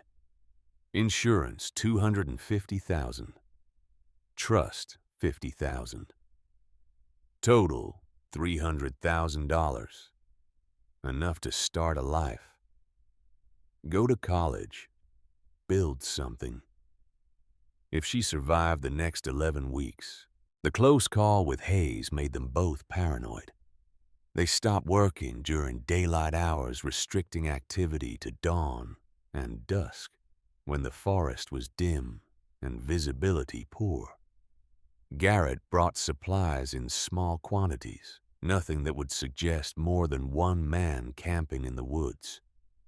They burned only dry wood that produced minimal smoke, and only in a small fire pit Garrett had constructed using the Dakota firehole method, a design that channeled smoke through underground passages, dispersing it invisibly. Ridge Haven became a tomb they lived in, sealed away from the world. Wren felt it starting to affect her mind. The isolation, the constant vigilance, the lack of sunlight. She would wake in the night disoriented, unsure if it was midnight or noon, if she'd been asleep for hours or minutes. The cave's perpetual dimness created a timeless quality that was both comforting and maddening. Garrett noticed. You need to go outside, he said one evening. Not far, not for long. But you need to see the sky, breathe air that hasn't been filtered through stone. Humans weren't meant to live underground. It's not safe. It's necessary. 5 minutes at dawn. That's all. Just step outside the entrance, let the morning light hit your face. It'll make a difference. So she started doing it. Every morning, just before sunrise, she would slip out through the entrance and stand in the clearing watching the sky lighten from black to gray to pale blue. Ash would stand beside her, his nose testing the wind alert but calm. Those 5 minutes became sacred. The only time she felt truly human, truly alive, instead of like something hiding in the dark, waiting for threat to pass. On the 15th day, everything changed again. Wren was outside for her morning ritual when Ash suddenly went rigid. His hackles rose and that low growl started deep in his chest. But he wasn't looking toward the trail. He was looking upslope toward the denser forest above the ridge. Movement. A figure moving through the trees with practiced stealth. Not a searcher. Not a hiker. Someone who knew how to move silently through the woods, who understood that noise traveled, and visibility was a weakness. Wren's hand found Ash's collar. She pulled him slowly backward toward the entrance, not running, not making sudden movements that would catch the eye. The figure stopped, turned in her direction. In the growing light, Wren could see him clearly now. Mid-30s, lean and weathered, dressed in woodland camouflage. He carried something over his shoulder. At first she thought it was a rifle, but the shape was wrong. Too bulky. Too irregular. A snare line, loaded with dead rabbits. The poacher from her first night. The man who set traps and hunted in the national forest where hunting was illegal. Who knew these mountains as well as anyone alive? Their eyes met across 50 yards of snow-covered ground. For a moment, neither moved. Wren felt her heart hammering, felt Ash's muscles coiled under her hand, ready to attack or defend on her command. The man lifted one hand. Not a wave, not a threat. Just acknowledgement.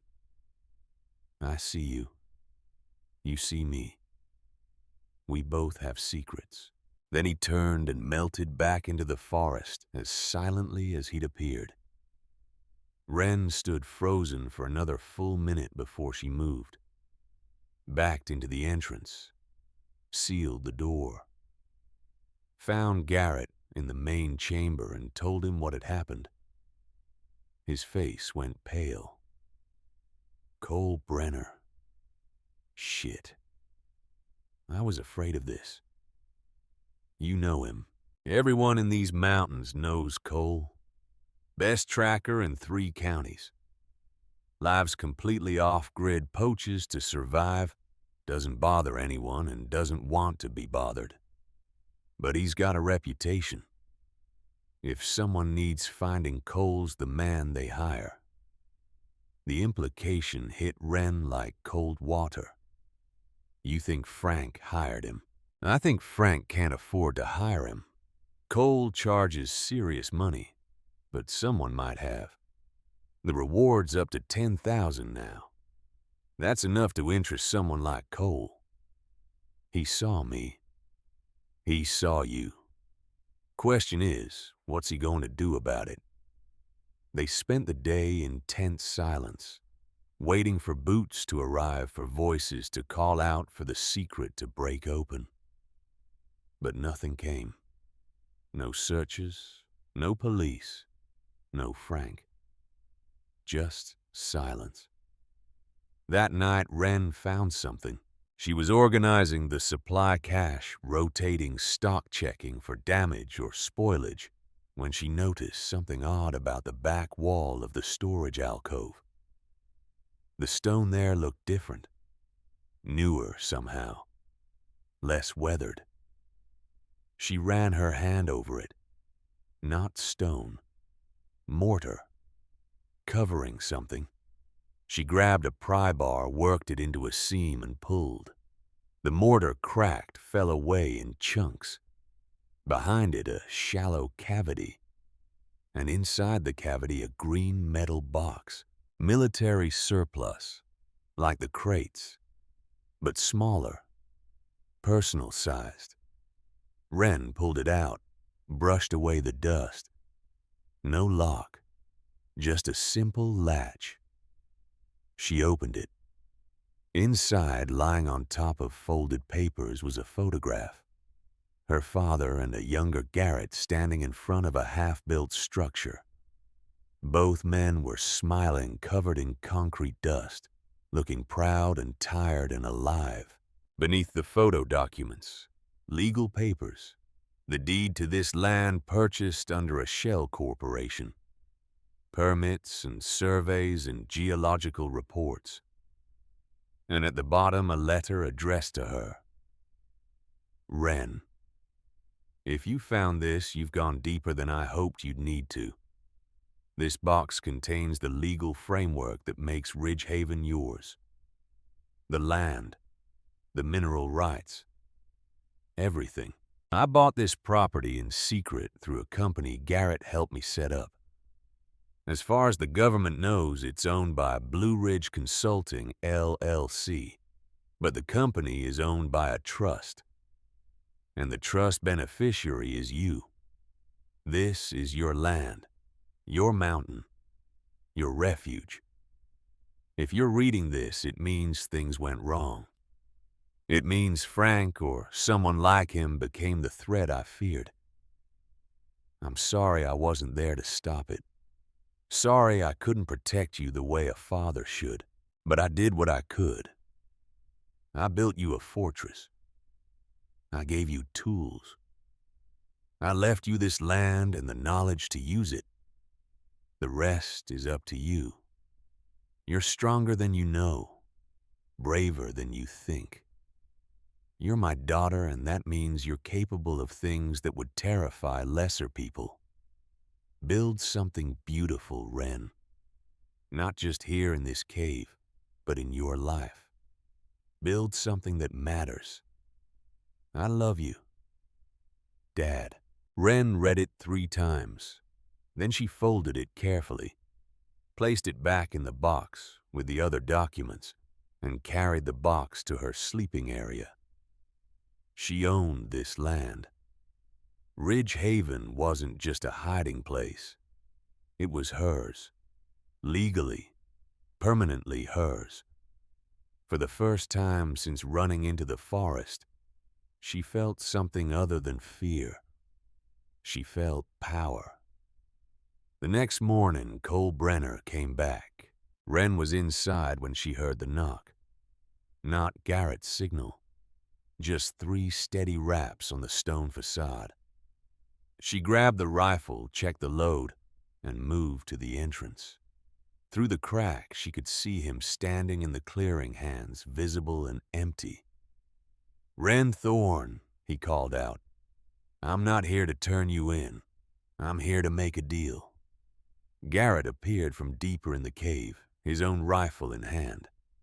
He looked at Wren, raised an eyebrow. "Your call." Wren took a breath, opened the entrance. Cole Brenner looked older up close, weathered by sun and wind into something hard and permanent like the stones themselves.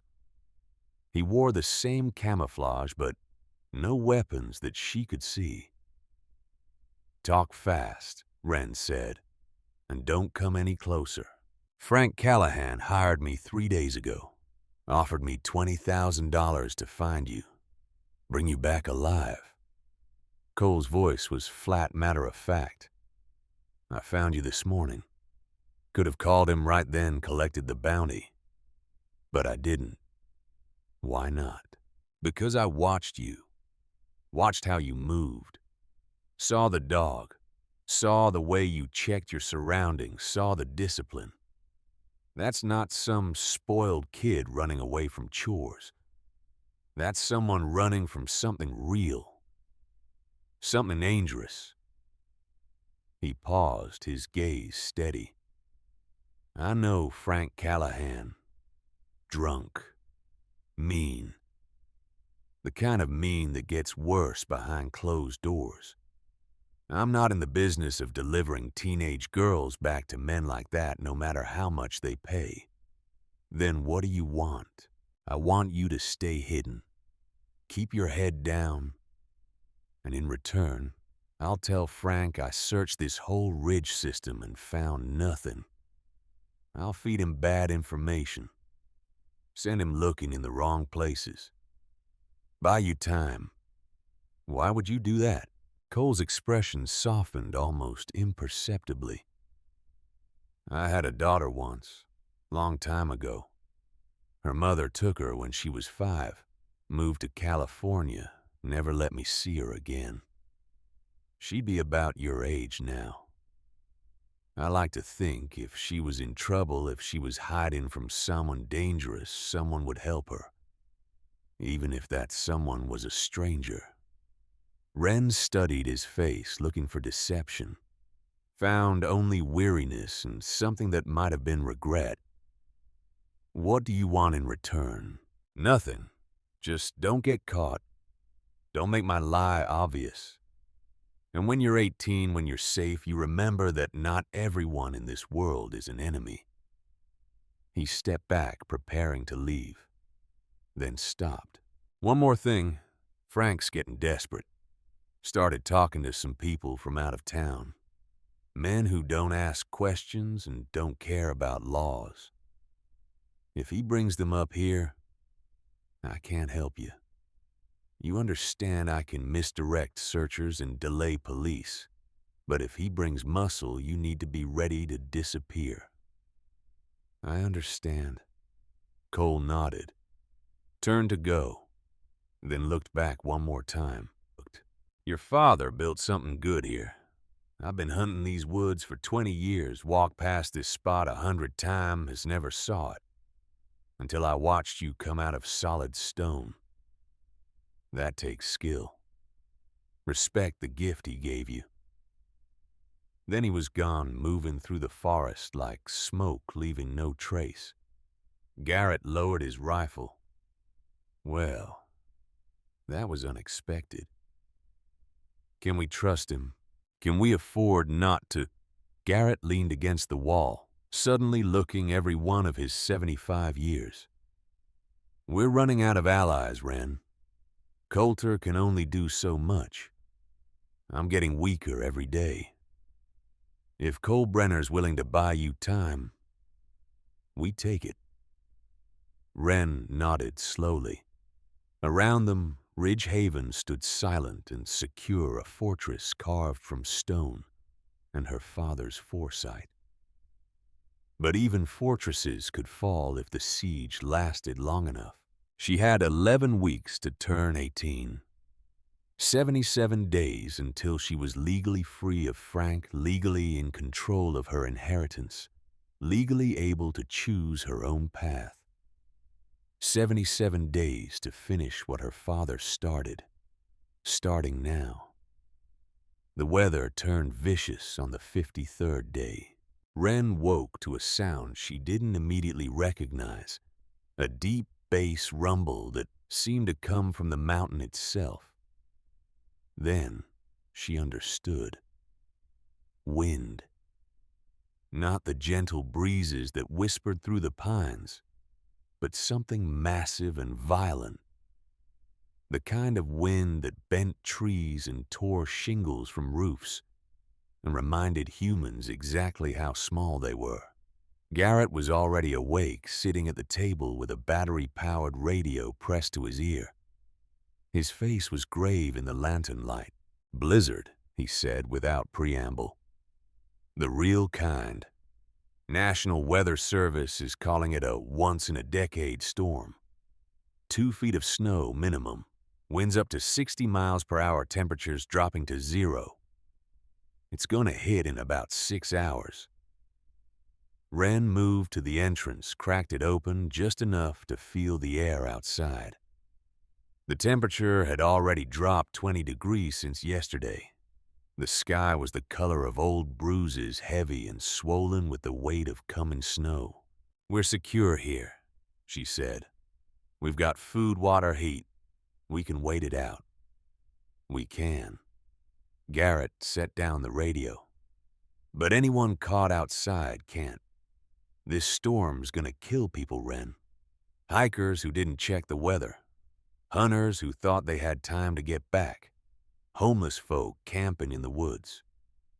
That's not our problem. Maybe not. But it's going to bring searchers, rescue teams, park rangers.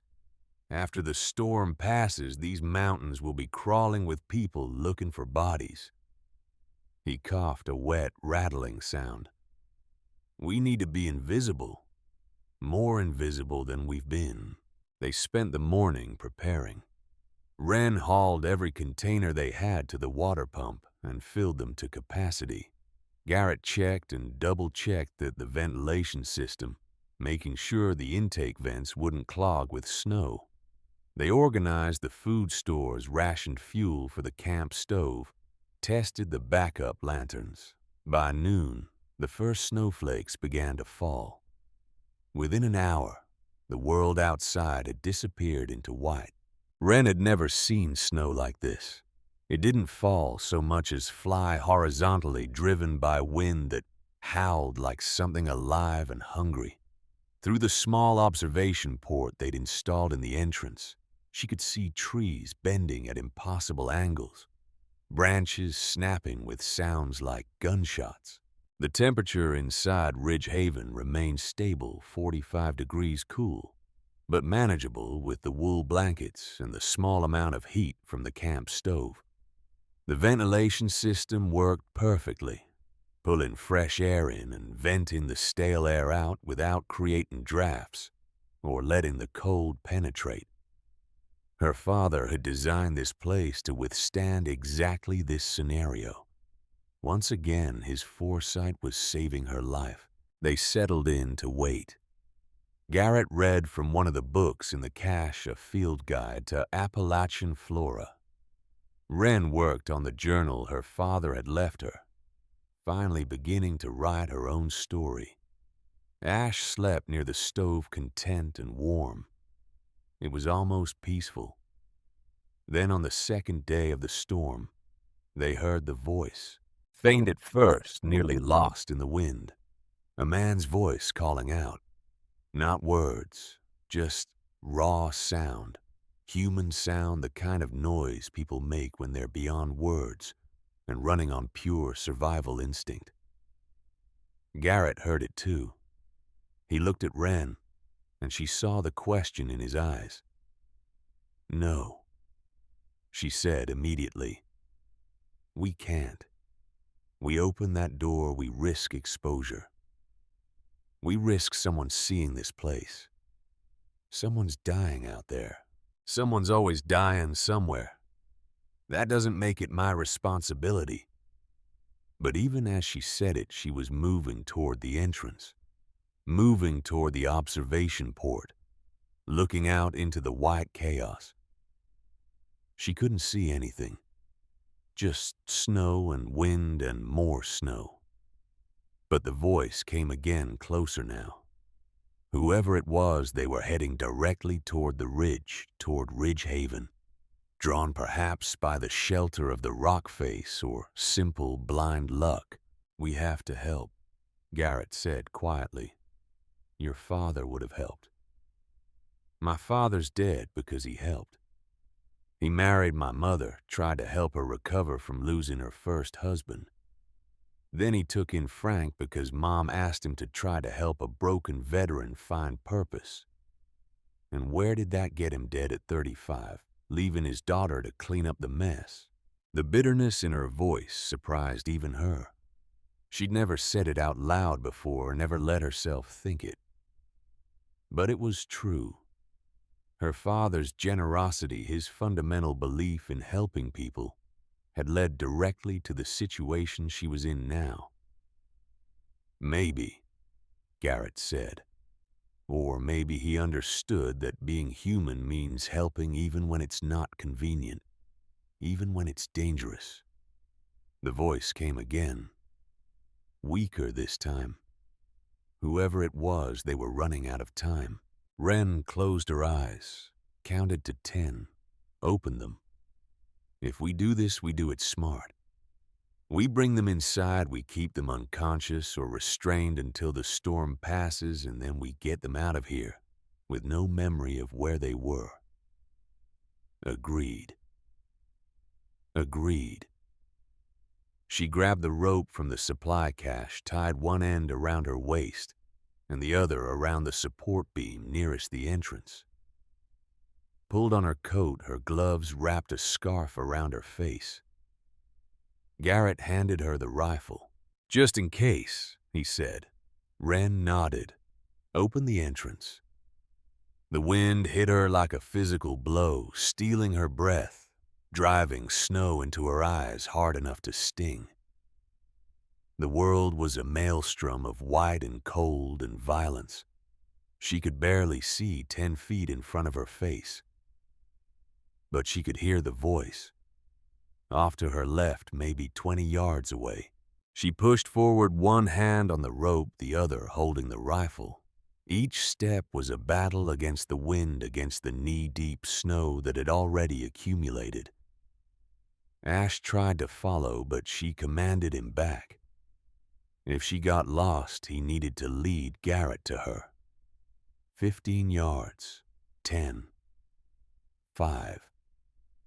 A shape materialized out of the white. A man on his knees, face down in the snow. He wasn't moving anymore, wasn't calling out. Wren grabbed him, rolled him over. Mid-30s, weathered face. His lips were blue. His face pale as death. Ice had formed in his eyebrows and beard. Hypothermia. Advanced stages. She checked for a pulse. Found one barely. Thready and slow.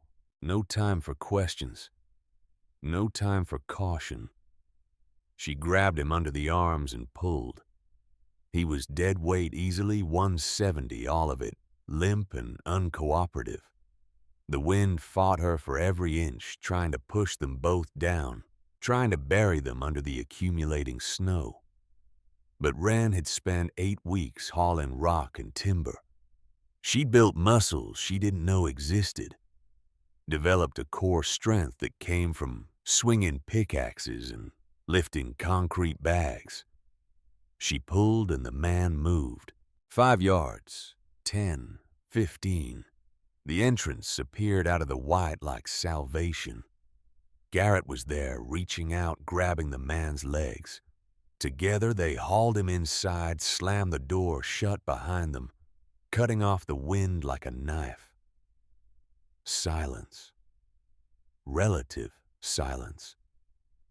The wind still howled outside, but muted now, distant. The man lay on the concrete floor, not moving. Wren knelt beside him, checking vitals. Pulse still there. Breathing shallow, but present. Core temperature dangerously low. "We need to warm him slowly," Garrett said, already pulling blankets from the cache. "Too fast, and we shock his system, could stop his heart.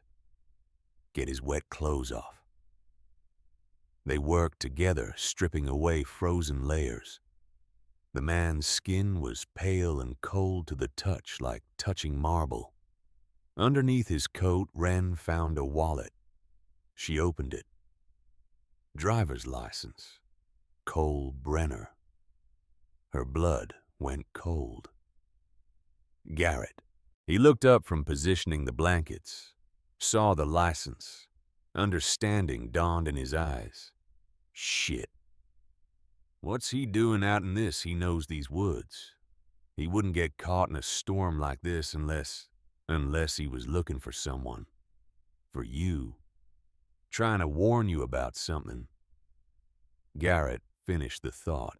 They got Cole wrapped in dry blankets, positioned near the stove, but not too close. Wren elevated his feet, trying to get blood flow back to his core. His breathing was improving slightly, the deathly pale color starting to recede from his lips. But he was still unconscious, still vulnerable. And now he was inside Ridge Haven, the one place in the world that was supposed to stay secret. "When he wakes up, we have a problem," Wren said. "When he wakes up, we deal with it." Garrett was checking Cole's extremities, looking for frostbite. "Right now, we keep him alive. Everything else is secondary." It took 4 hours for Cole to regain consciousness. 4 hours during which Wren paced the chamber like a caged animal rifle never far from her hand, while Garrett monitored the man's vitals with the calm detachment of someone who'd seen enough of life to not be rattled by complications. When Cole's eyes finally opened, they were confused, unfocused. He tried to sit up, failed, fell back against the blankets. "Easy," Garrett said. "You were about an hour from dead when we found you. Don't rush the recovery." Cole's gaze sharpened, taking in his surroundings. The cave walls, the lanterns, the supplies. Wren standing against the far wall with the rifle held across her body. Recognition flickered in his eyes. "The girl," he said, his voice a rasp. "Frank's stepdaughter." "Wren," she corrected. "My name is Wren Thorne, and you're in my home, the home my father built, the home you're going to forget about as soon as you're strong enough to walk out of here." Cole managed a weak smile. "Understood, though I have to say this is some impressive work. Your father was one hell of an engineer." "What were you doing out there?" Garrett asked. "You're too smart to get caught in a storm like this by accident." Cole's smile faded. "I was looking for you, actually. For Wren. Needed to warn her." "Warn me about what?" "Frank hired new people. Not searchers. Not trackers." Cole paused, gathering strength. "Mercenaries. 2 of them. Ex-military from what I could tell. Showed up in town 4 days ago, started asking questions. Quiet questions. The kind that don't go through official channels." Wren's grip tightened on the rifle. "He's that desperate?" "He's broke. I did some checking. Frank's into a loan shark for $80,000. Payment was due last week. He doesn't have it. But he's been telling people he's about to come into money. Big money.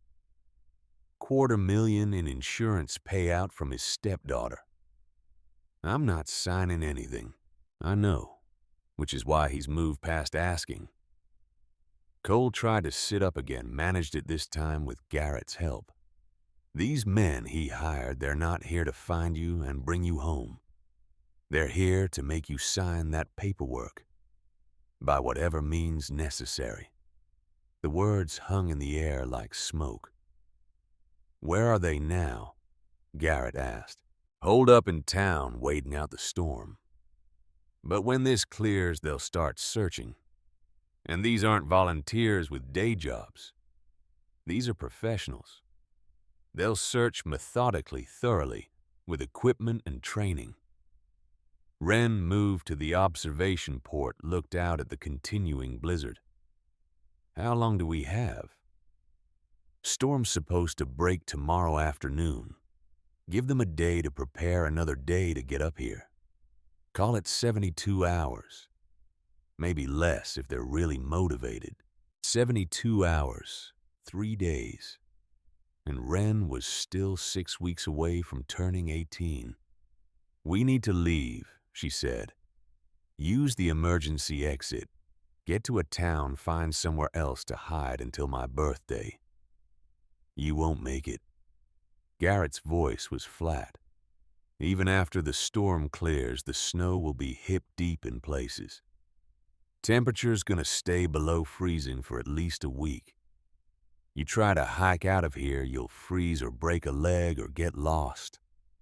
This place is your best chance. Then we defend it. Against 2 trained mercenaries." Garrett shook his head. Wren, I'm a 75-year-old man with emphysema. You're a 17-year-old girl who's been living in a cave for 2 months. Cole here can barely stand. We're not exactly a tactical force. Then what do you suggest? Silence. The wind howled outside, indifferent to their problem. Cole spoke up, his voice stronger now. Your father built this place with defense in mind, didn't he? I saw the entrance, the camouflage. This whole setup screams military thinking. He designed it with multiple layers, Wren admitted. Concealment first. If that fails, fortification. If that fails, escape. Show me. Against her better judgment, Wren retrieved her father's blueprints, spread them on the table. Cole studied them with professional interest, his finger tracing the various elements. This is good. Really good. The false entrance. The narrow passage that creates a choke point. The secondary chamber with its own ventilation. He looked up. But it's incomplete. Your father died before he could finish the defensive elements. What defensive elements? Cole tapped a section of the blueprint that Wren had always assumed was just notation. But looking at it now, she saw what he saw. Plans for a collapsible section of the passage. A deliberate weak point that could be triggered to block access to the inner chamber. A deadfall trap, Cole said. Simple but effective. Anyone trying to force their way through the passage gets buried under a couple of tons of rock. Permanently solves the problem. That's murder. That's defense. There's a difference. Cole looked at her steadily. These men Frank hired, they're not going to ask nicely. They're not going to respect your rights or your wishes. They're going to force you to sign whatever Frank wants, and then make you disappear so you can't recant. You understand what I'm saying? Wren understood. The cold reality of it settled in her stomach like a stone. Can we even build something like this in 3 days? Garrett was studying the blueprints, now his architect's eye calculating angles and loads. The design is sound. Your father spec'd everything out. We have the materials, there's enough loose rock in the cave system, but the engineering is delicate. We'd need to create a support system that holds the weight until triggered, then fails completely on command. Can you do it? I can design it, but I can't build it. My hands... He held them up, showing the tremor that had gotten worse over the weeks. I can't do precision work anymore. I can build, Cole said. Military engineering. I've rigged demo charges, built fortifications, done field repair on everything from bridges to bunkers. Point me at the problem and give me the tools. Wren looked from Cole to Garrett. 2 men both damaged in different ways. Both offering to help. Both potentially signing their own death warrants if this went wrong. Why? She asked Cole. Why help me? You don't know me. You owe me nothing. Maybe I'm tired of watching men like Frank win. Cole's expression was hard. Maybe I'm tired of seeing power and money and violence get what they want, while good people hide and hope and lose anyway. Your father built you a fortress. Let's make sure it actually protects you. The decision felt massive, irrevocable. Once they started down this path, there was no turning back. They would either succeed in defending Ridge Haven, or they would fail. And failure meant signing over her inheritance, or worse. But what was the alternative? Run and risk freezing surrender, and risk whatever Frank had planned. Okay, Wren said. We build the trap. but we do it right. If someone gets hurt, it's because they chose to force their way in, not because we went looking for a fight." Agreed. Garrett was already making notes on the blueprint, refining the design. "Cole, you rest today. Get your strength back. Tomorrow we start construction." That night, Wren couldn't sleep. She lay on her blankets, staring at the stone ceiling, thinking about her father, wondering if he'd ever imagined this scenario.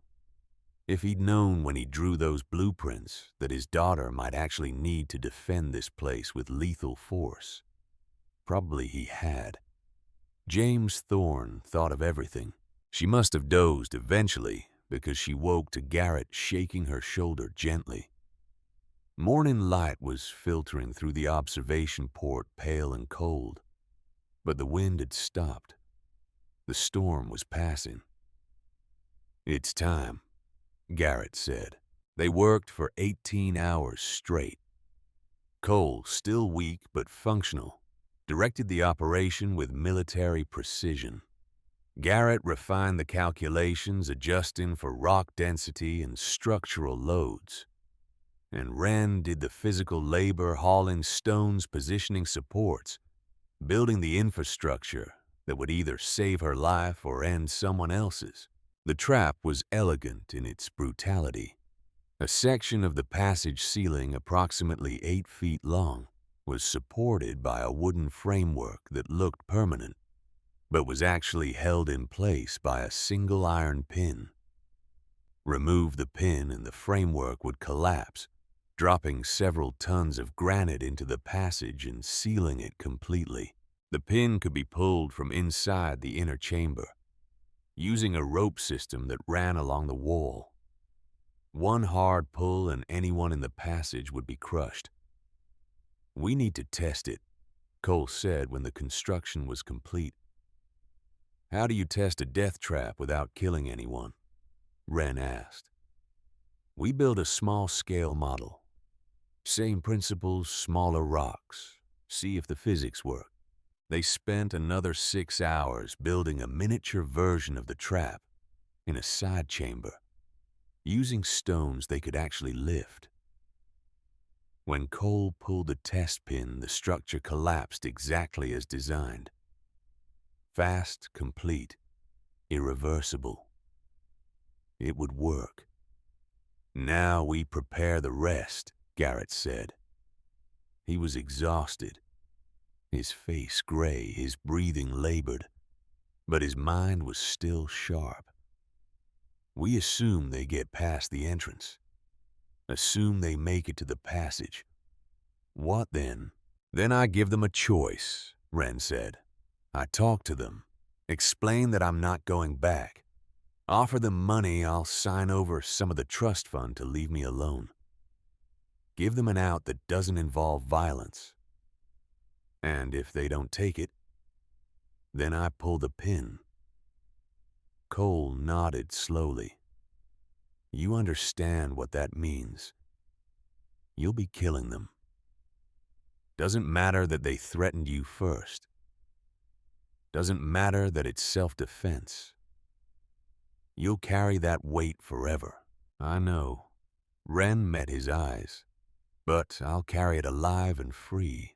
Better than the alternative." The third day arrived with brutal clarity. The storm had passed completely, leaving behind a landscape transformed. Through the observation port, Wren could see a world of pure white snow, piled in drifts 8 feet high in places, trees bent under the weight. The entire mountain smoothed and softened into something almost beautiful. But beauty was dangerous. The snow would slow anyone trying to reach them, but it wouldn't stop professionals. It would just make them more careful. They spent the day in final preparations. Cole showed Wren how to properly handle the rifle, how to aim for center mass, how to control her breathing and squeeze the trigger, rather than pull. Garrett went over the escape route one more time, making sure she knew exactly how to reach the emergency exit if everything went wrong. and Wren prepared herself mentally for what might be coming. She'd never hurt anyone in her life, never even been in a real fight. The idea of pulling that pin, of deliberately dropping tons of rock on human beings, made her feel sick. But the idea of being dragged back to Frank, of being forced to sign away her future, of disappearing into whatever fate he had planned, was worse. Sometimes, her father had written in one of his journals, "The right choice is the one that lets you live with yourself afterward. Not the easy choice. The right one." She hoped she could tell the difference. That night, Ash alerted. The dog had been restless all evening, pacing near the entrance, occasionally growling at sounds only he could hear. Now he stood rigid, facing the door, his hackles raised in a ridge along his spine. Wren grabbed the rifle. Garrett and Cole took positions in the inner chamber, ready to seal themselves in if necessary. Through the observation port, Wren saw lights, flashlight beams cutting through the darkness. Two of them moving methodically through the forest, searching. The mercenaries had arrived. She watched them work. They moved with the precision of professionals searching in a grid pattern, missing nothing. One was tall and broad, the other shorter and wiry. Both carried weapons rifles slung over their shoulders, sidearms visible at their hips. They weren't here to talk. The tall one stopped studying the rock face, pulled out some kind of device, swept it along the stone. Thermal imaging, Wren realized. Looking for heat signatures. But Ridgehaven's ventilation system dispersed heat gradually over multiple vents. There was no single hot spot to detect. Her father's design held. The men conferred briefly, then moved on, continuing their search pattern. Wren watched them disappear into the forest, counted to 100, then 200, then released her grip on the rifle, her hands shaking. "They're gone," she called to the inner chamber. For now. Garrett emerged looking grim. "They'll be back. That was just a preliminary sweep. Next time, they'll be more thorough. Then we need to be ready." Cole was checking the pin mechanism one more time, making sure it would pull smoothly when needed. "They're systematic, military trained like I thought, which means they'll follow a pattern. Search the easy areas first, then expand to the difficult terrain. They'll get here eventually." "How long?" "Day, maybe two." Wren nodded. Looked at Ash, who had finally relaxed, settling back near the stove. The dog trusted her to keep them safe. Garrett trusted her. Cole, for reasons she still didn't fully understand, trusted her. She couldn't let them down. The next day passed with agonizing slowness. Every sound from outside made Wren's heart race. Every gust of wind sounded like footsteps. Every shift in the mountain's natural settling sounded like someone prying at the entrance. But no one came. Garrett spent the day getting weaker. His coughing fits were almost constant now, each one leaving him gasping and pale. Blood flecked his handkerchief with greater frequency. Cole tried to get him to rest, but the old man refused. "I'll rest when this is over," he said. "Right now, Wren needs every pair of eyes we have." That night, Wren sat with him in the inner chamber while Cole took watch. Garrett was lying on the blankets, his breathing shallow, his face drawn with pain. "Thank you," Wren said quietly, "for everything. For keeping my father's promise. For helping me finish this place. For staying when you could have walked away." "Your father saved my life once," Garrett said. "Did I ever tell you that?" "No. I was working on a project. Big commercial building. I'd made a mistake in the structural calculations. Didn't catch it until we were halfway through construction. James did the audit, found the error, made me fix it. I was furious at the time. Thought he was second-guessing my expertise. But if we'd continued with my design, the building would have collapsed. Would have killed dozens of people. He coughed, wiped his mouth with a handkerchief that came away flecked with blood. He didn't save my life that day. He saved my soul.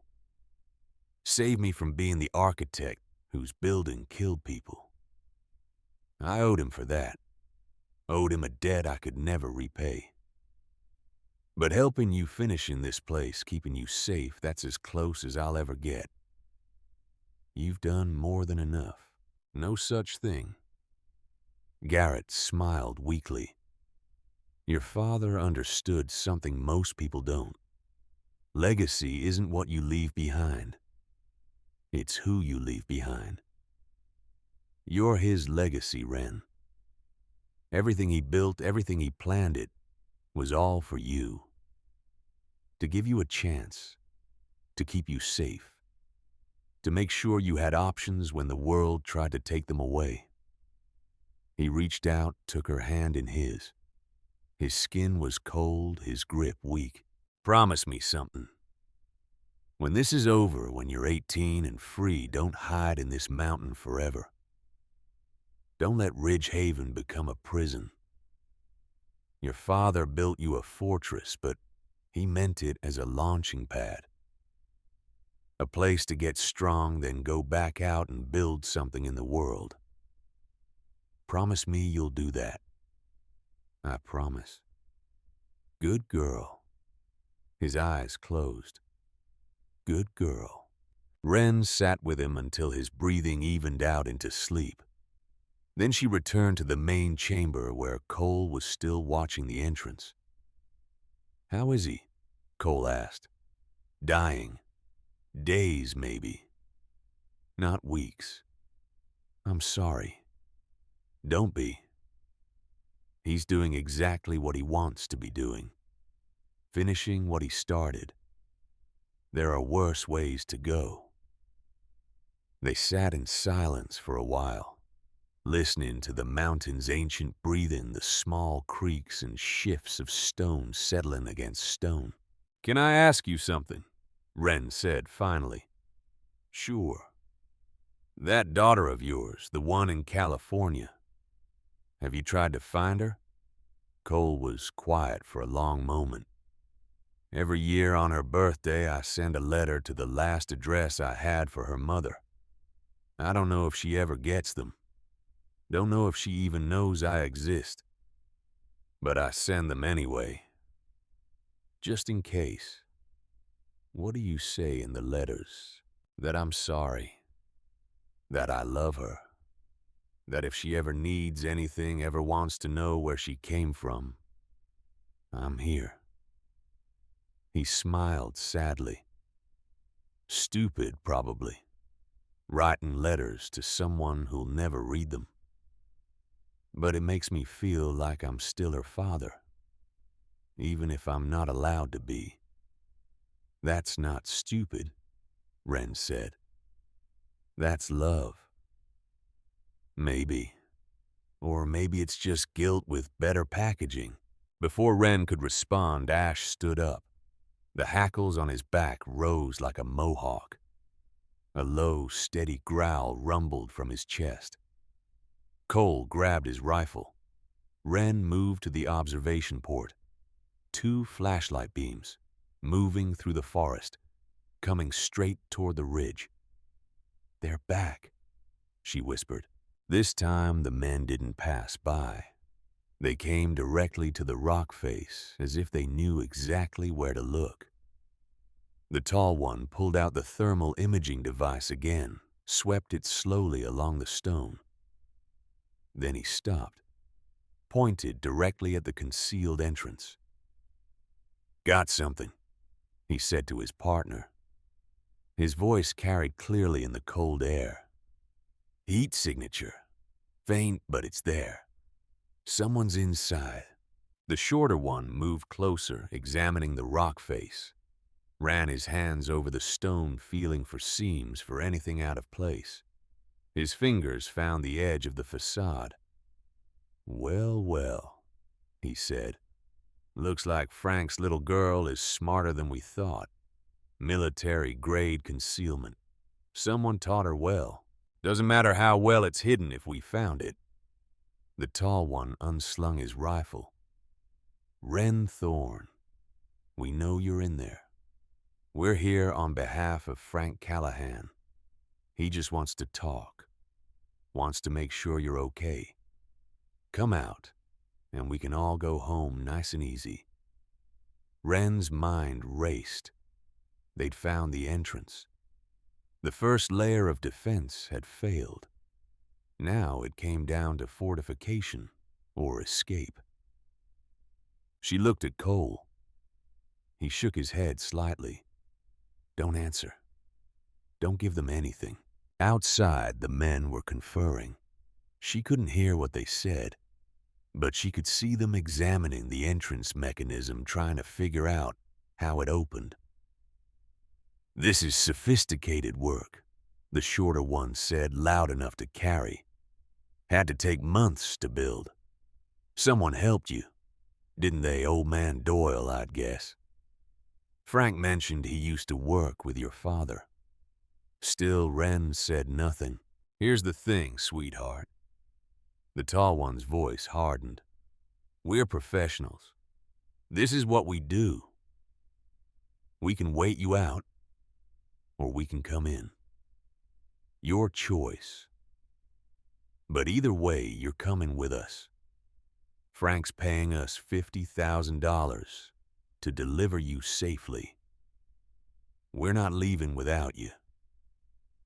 50,000. Frank had doubled the reward. His desperation had reached terminal velocity. The men were working on the entrance now, using tools Wren couldn't quite see. She heard metal scraping on stone, heard the grunt of effort as they tried to force the mechanism. Cole moved beside her. "They'll get through eventually. The facade is good, but it's not military grade.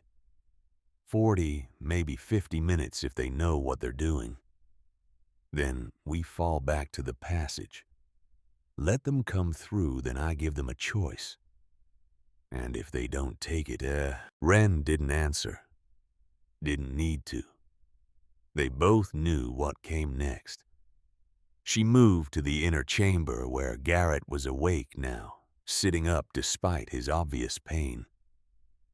"They found us," she said simply. Garrett nodded, unsurprised. "Then it's time.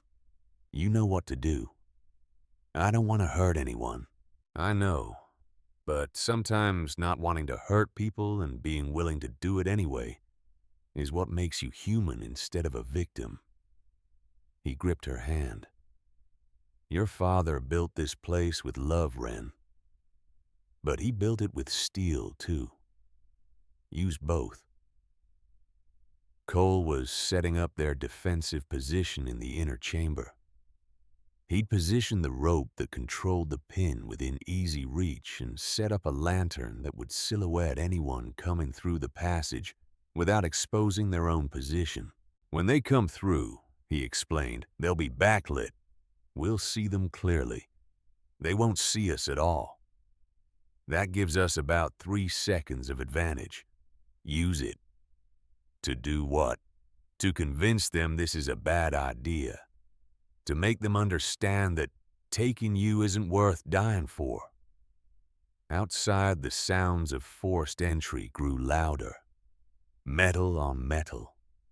The screech of stressed hinges. Then with a sound like a sigh, the entrance gave way. Silence. Wren imagined the men seeing the passage for the first time, seeing the narrow corridor carved through solid stone, understanding that they'd have to go through single file, vulnerable, exposed.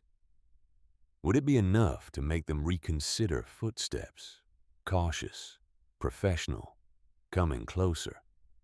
A voice echoed down the passage. the tall one. "Miss Thorne, we're coming in. We don't want to hurt you. We just want to talk. Put down any weapons you have and let's work this out like civilized people." Wren picked up the rifle, checked that a round was chambered. Her hands were steady. Strange that. She'd expected them to shake. "Last chance," the voice called. "Come out now and nobody gets hurt." Wren looked at Cole, at Garrett. Both men nodded. She took a breath, stepped into the light where the men could see her. "This is my home," she called out, her voice echoing in the passage. "My father built it for me. It's mine legally and morally. You're trespassing. Leave now and we forget this happened." Silence. Then movement. The tall one stepped into view at the far end of the passage, his rifle held ready but not quite aimed. He was assessing, calculating. She could see it in his posture. "Can't do that, miss. We've got a job to finish." "Then I'll pay you to not finish it. I've got access to a trust fund. $50,000, same as Frank's offering. Take it and walk away." The man considered. She could see him running the numbers. Same money, less risk. "How do we know you're good for it?" "Garrett Doyle is the executor. He's here. He can authorize the transfer." Another pause. The man turned, conferred with his partner in low voices Wren couldn't hear. Then he looked back at her. "Not good enough. We take Frank's money, we're done and gone. We take yours, Frank hires someone else, and this starts all over again. Only solution is you come with us, sign Frank's papers, and everyone moves on with their lives." "I'm not signing anything." "Then we have a problem." The man raised his rifle, not pointing it at her exactly, just raising it. A threat, a promise. "Final offer, Miss Thorne. Walk out of there on your own or we come in and drag you out. You might get hurt in the process. We'd prefer that didn't happen, but we're authorized to use necessary force." Wren's hand found the rope, the pin that held back tons of granite, the line between defense and murder. "You come down this passage," she said, her voice steady, "and you won't make it to the other side. I've rigged this entire section. One pull and the ceiling comes down. You'll be buried alive." The tall man smiled. "Nice bluff, but I don't think you're a killer. I think you're a scared kid who's been backed into a corner. And scared kids make mistakes." He took a step forward.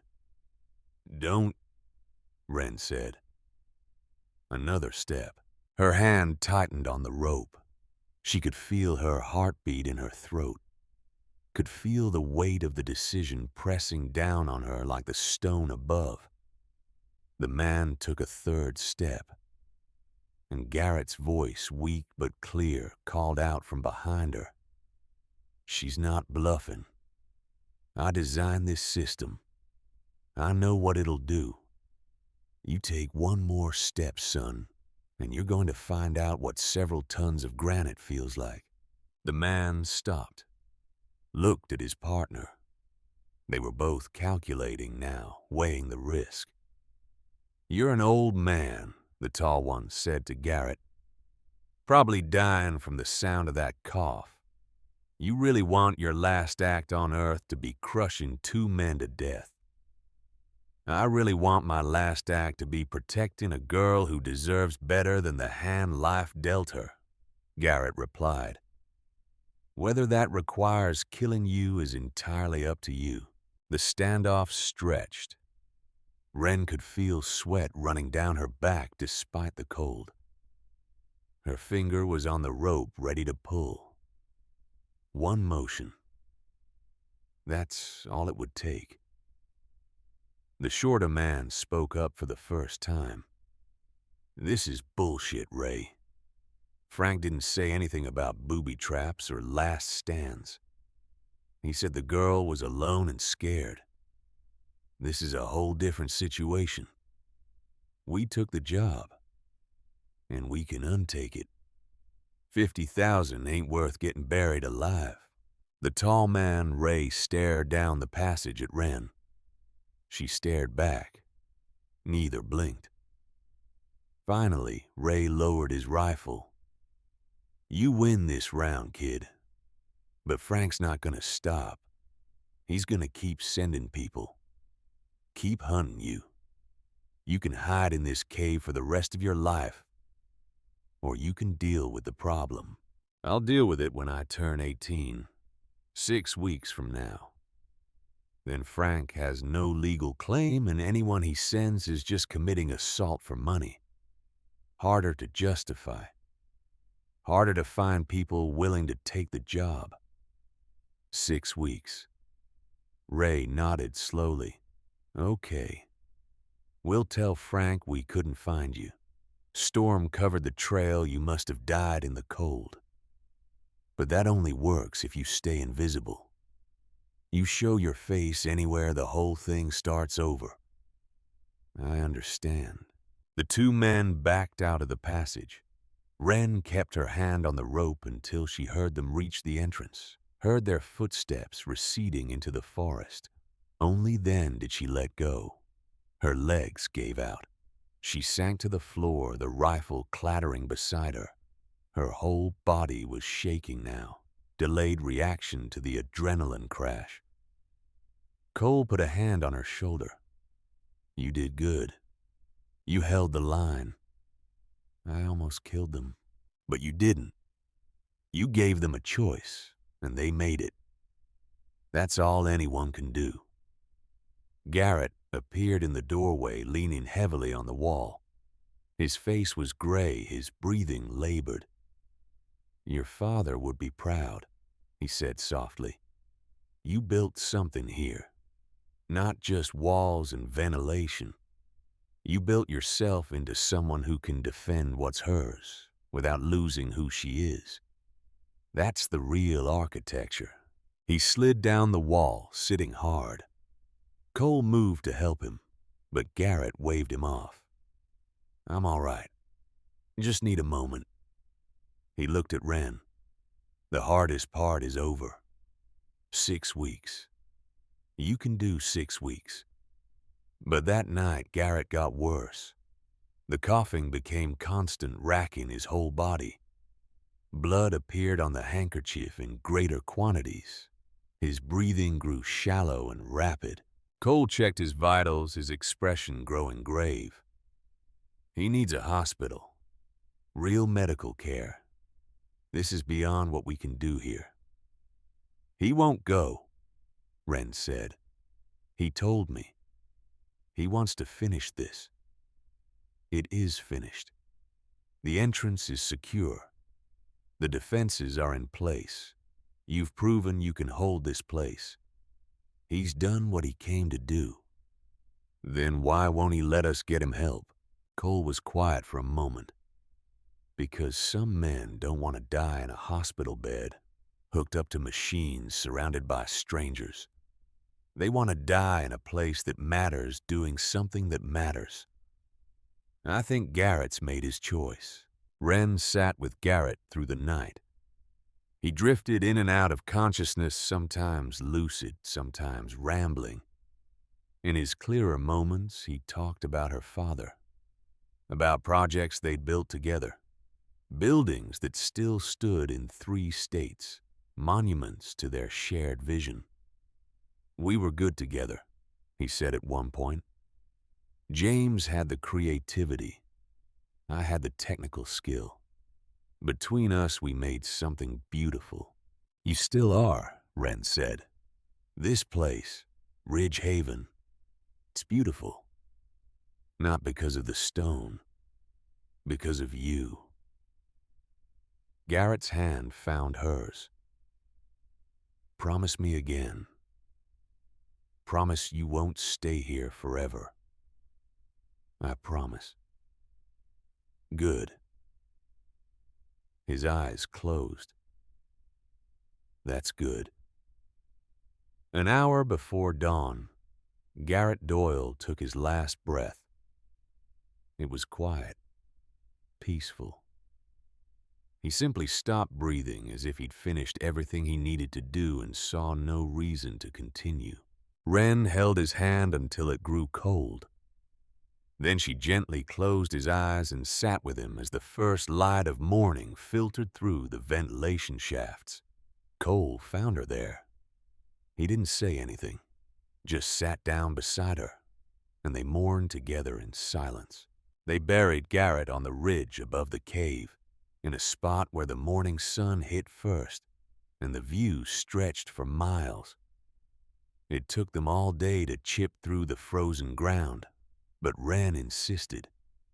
He deserved better than an unmarked grave in the dark. Cole fashioned a cross from 2 branches and carved Garrett's name into it with a knife. Wren spoke words she half remembered from a funeral she'd attended years ago. It wasn't much, but it was what they had. He was a good man, Cole said when it was done. The kind who keeps promises even when they're inconvenient. There aren't many of those left. No, Wren agreed. There aren't. That night, she opened her father's journal to the last page, the blank page he'd left for her, and she began to write. Dad, I finished it. Ridge Haven is complete. Everything you planned, everything you dreamed, it's real now. And it works. It kept me safe. It kept me alive. Just like you promised it would. Garrett's gone. He died helping me finish what you started. I think he was happy about that. He said it was the last thing he needed to build. I understand that now. Some things aren't about staying alive. They're about meaning something. I have 6 weeks left until I'm 18. Until I'm free. I'm gonna make it. Because of you. Because of Garrett. Because of everything you taught me about strength and structure. And standing firm when the world tries to knock you down. But I'm not gonna hide here forever. You built me a fortress, but you meant it as a beginning, not an end. When I'm 18, when this is over, I'm going back out. I'm going to college. I'm going to study architecture like you. And I'm going to build things that help people. Things that keep them safe.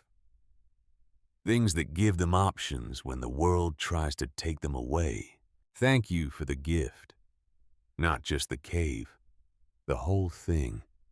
The knowledge. The tools. The example of how to live. How to build. How to love someone enough to prepare for the worst while hoping for the best. I miss you. I'll always miss you. But I'm not lost anymore. I know who I am. I'm James Thorne's daughter. And I'm an architect. Love, Wren. She closed the journal, set it carefully on the shelf with her father's notebooks. Then she lay down on the blankets, ash curled warm against her side, and slept the deep, dreamless sleep of someone who had finally found solid ground. The remaining weeks passed slowly. Cole stayed partially to help, partially because he had nowhere else to go. They fell into a routine. Wren worked on improving Ridge Haven, adding small touches that made it feel more like a home. Cole taught her survival skills, how to trap game, how to purify water, how to navigate by stars. They didn't talk much, but the silence was companionable. Two people who'd both lost things finding small comfort in shared purpose. On Wren's 18th birthday, Cole hiked to town, and returned with a cake from the grocery store. It was slightly squashed from the journey, the frosting smeared, but it was the most beautiful thing Wren had ever seen. They ate it sitting at the table James Thorne had placed in this cave 18 years ago, planning for a daughter who didn't yet know she'd need it. "What now?" Cole asked. "Now I go see Coulter Hayes. Sign the papers to access my trust fund and my insurance payout. File a restraining order against Frank. File charges for assault and coercion. Then I apply to college. In Ridge Haven." Wren looked around the space that had been her home, her fortress, her salvation. "I'll keep it. Maintain it. Maybe offer it to other people who need a safe place. People running from things that can't be outrun. People who need time to get strong. Your father would like that." "Yeah," Wren agreed. "I think he would." The next morning, she packed a small bag, put on clean clothes Cole had brought from town, clipped a leash on Ash. At the entrance, she stopped, looked back at Ridge Haven one more time, at the space her father had carved from stone and vision, at the home she'd completed with her own hands. Then she stepped out into the sunlight and walked down the mountain, Ash at her side, heading toward a future she'd built herself. Behind her, the false facade swung shut. From 20 feet away, it was invisible. Just another section of granite on an ancient ridge. A secret keeping itself. A fortress waiting for the next person who needed it. The mountain stood silent and strong. And in a small cave in the heart of it, James Thorne's legacy lived on. 3 months later, Wren stood in the sheriff's office watching as Frank Callahan was led away in handcuffs. Coulter Hayes had done his job well. The evidence was overwhelming: assault, coercion, attempted fraud, conspiracy to commit kidnapping. Frank would be going away for a long time. He looked at her as they took him past, not with anger, with something worse: defeat. The broken look of a man who'd gambled everything and lost. Wren felt nothing. 6 months after that, she enrolled at Virginia Tech's School of Architecture. Her application essay had been about her father's work, about Ridge Haven, about what it meant to build spaces that protected people when the world became too dangerous. The admissions board had never read anything like it. A year later, she stood on the ridge above the cave, Ash beside her, looking out at the mountains that had saved her life. Cole was there too. He'd become something like family in the way that people who survive things together become bound by more than blood. "You did it," he said. "Everything your father wanted. You're free. You're building, you're living." "We did it," Wren corrected. "You and me and Garrett and my dad. All of us together." She opened her backpack and pulled out a small brass plaque. It read, "Ridge Haven, built by James Thorne, 2012 to 2013. Completed by Wren Thorne, 2025. Maintained by the Thorne Foundation. A refuge for those who need time to build their strength." She mounted it beside the concealed entrance where only those who truly needed to find it would see.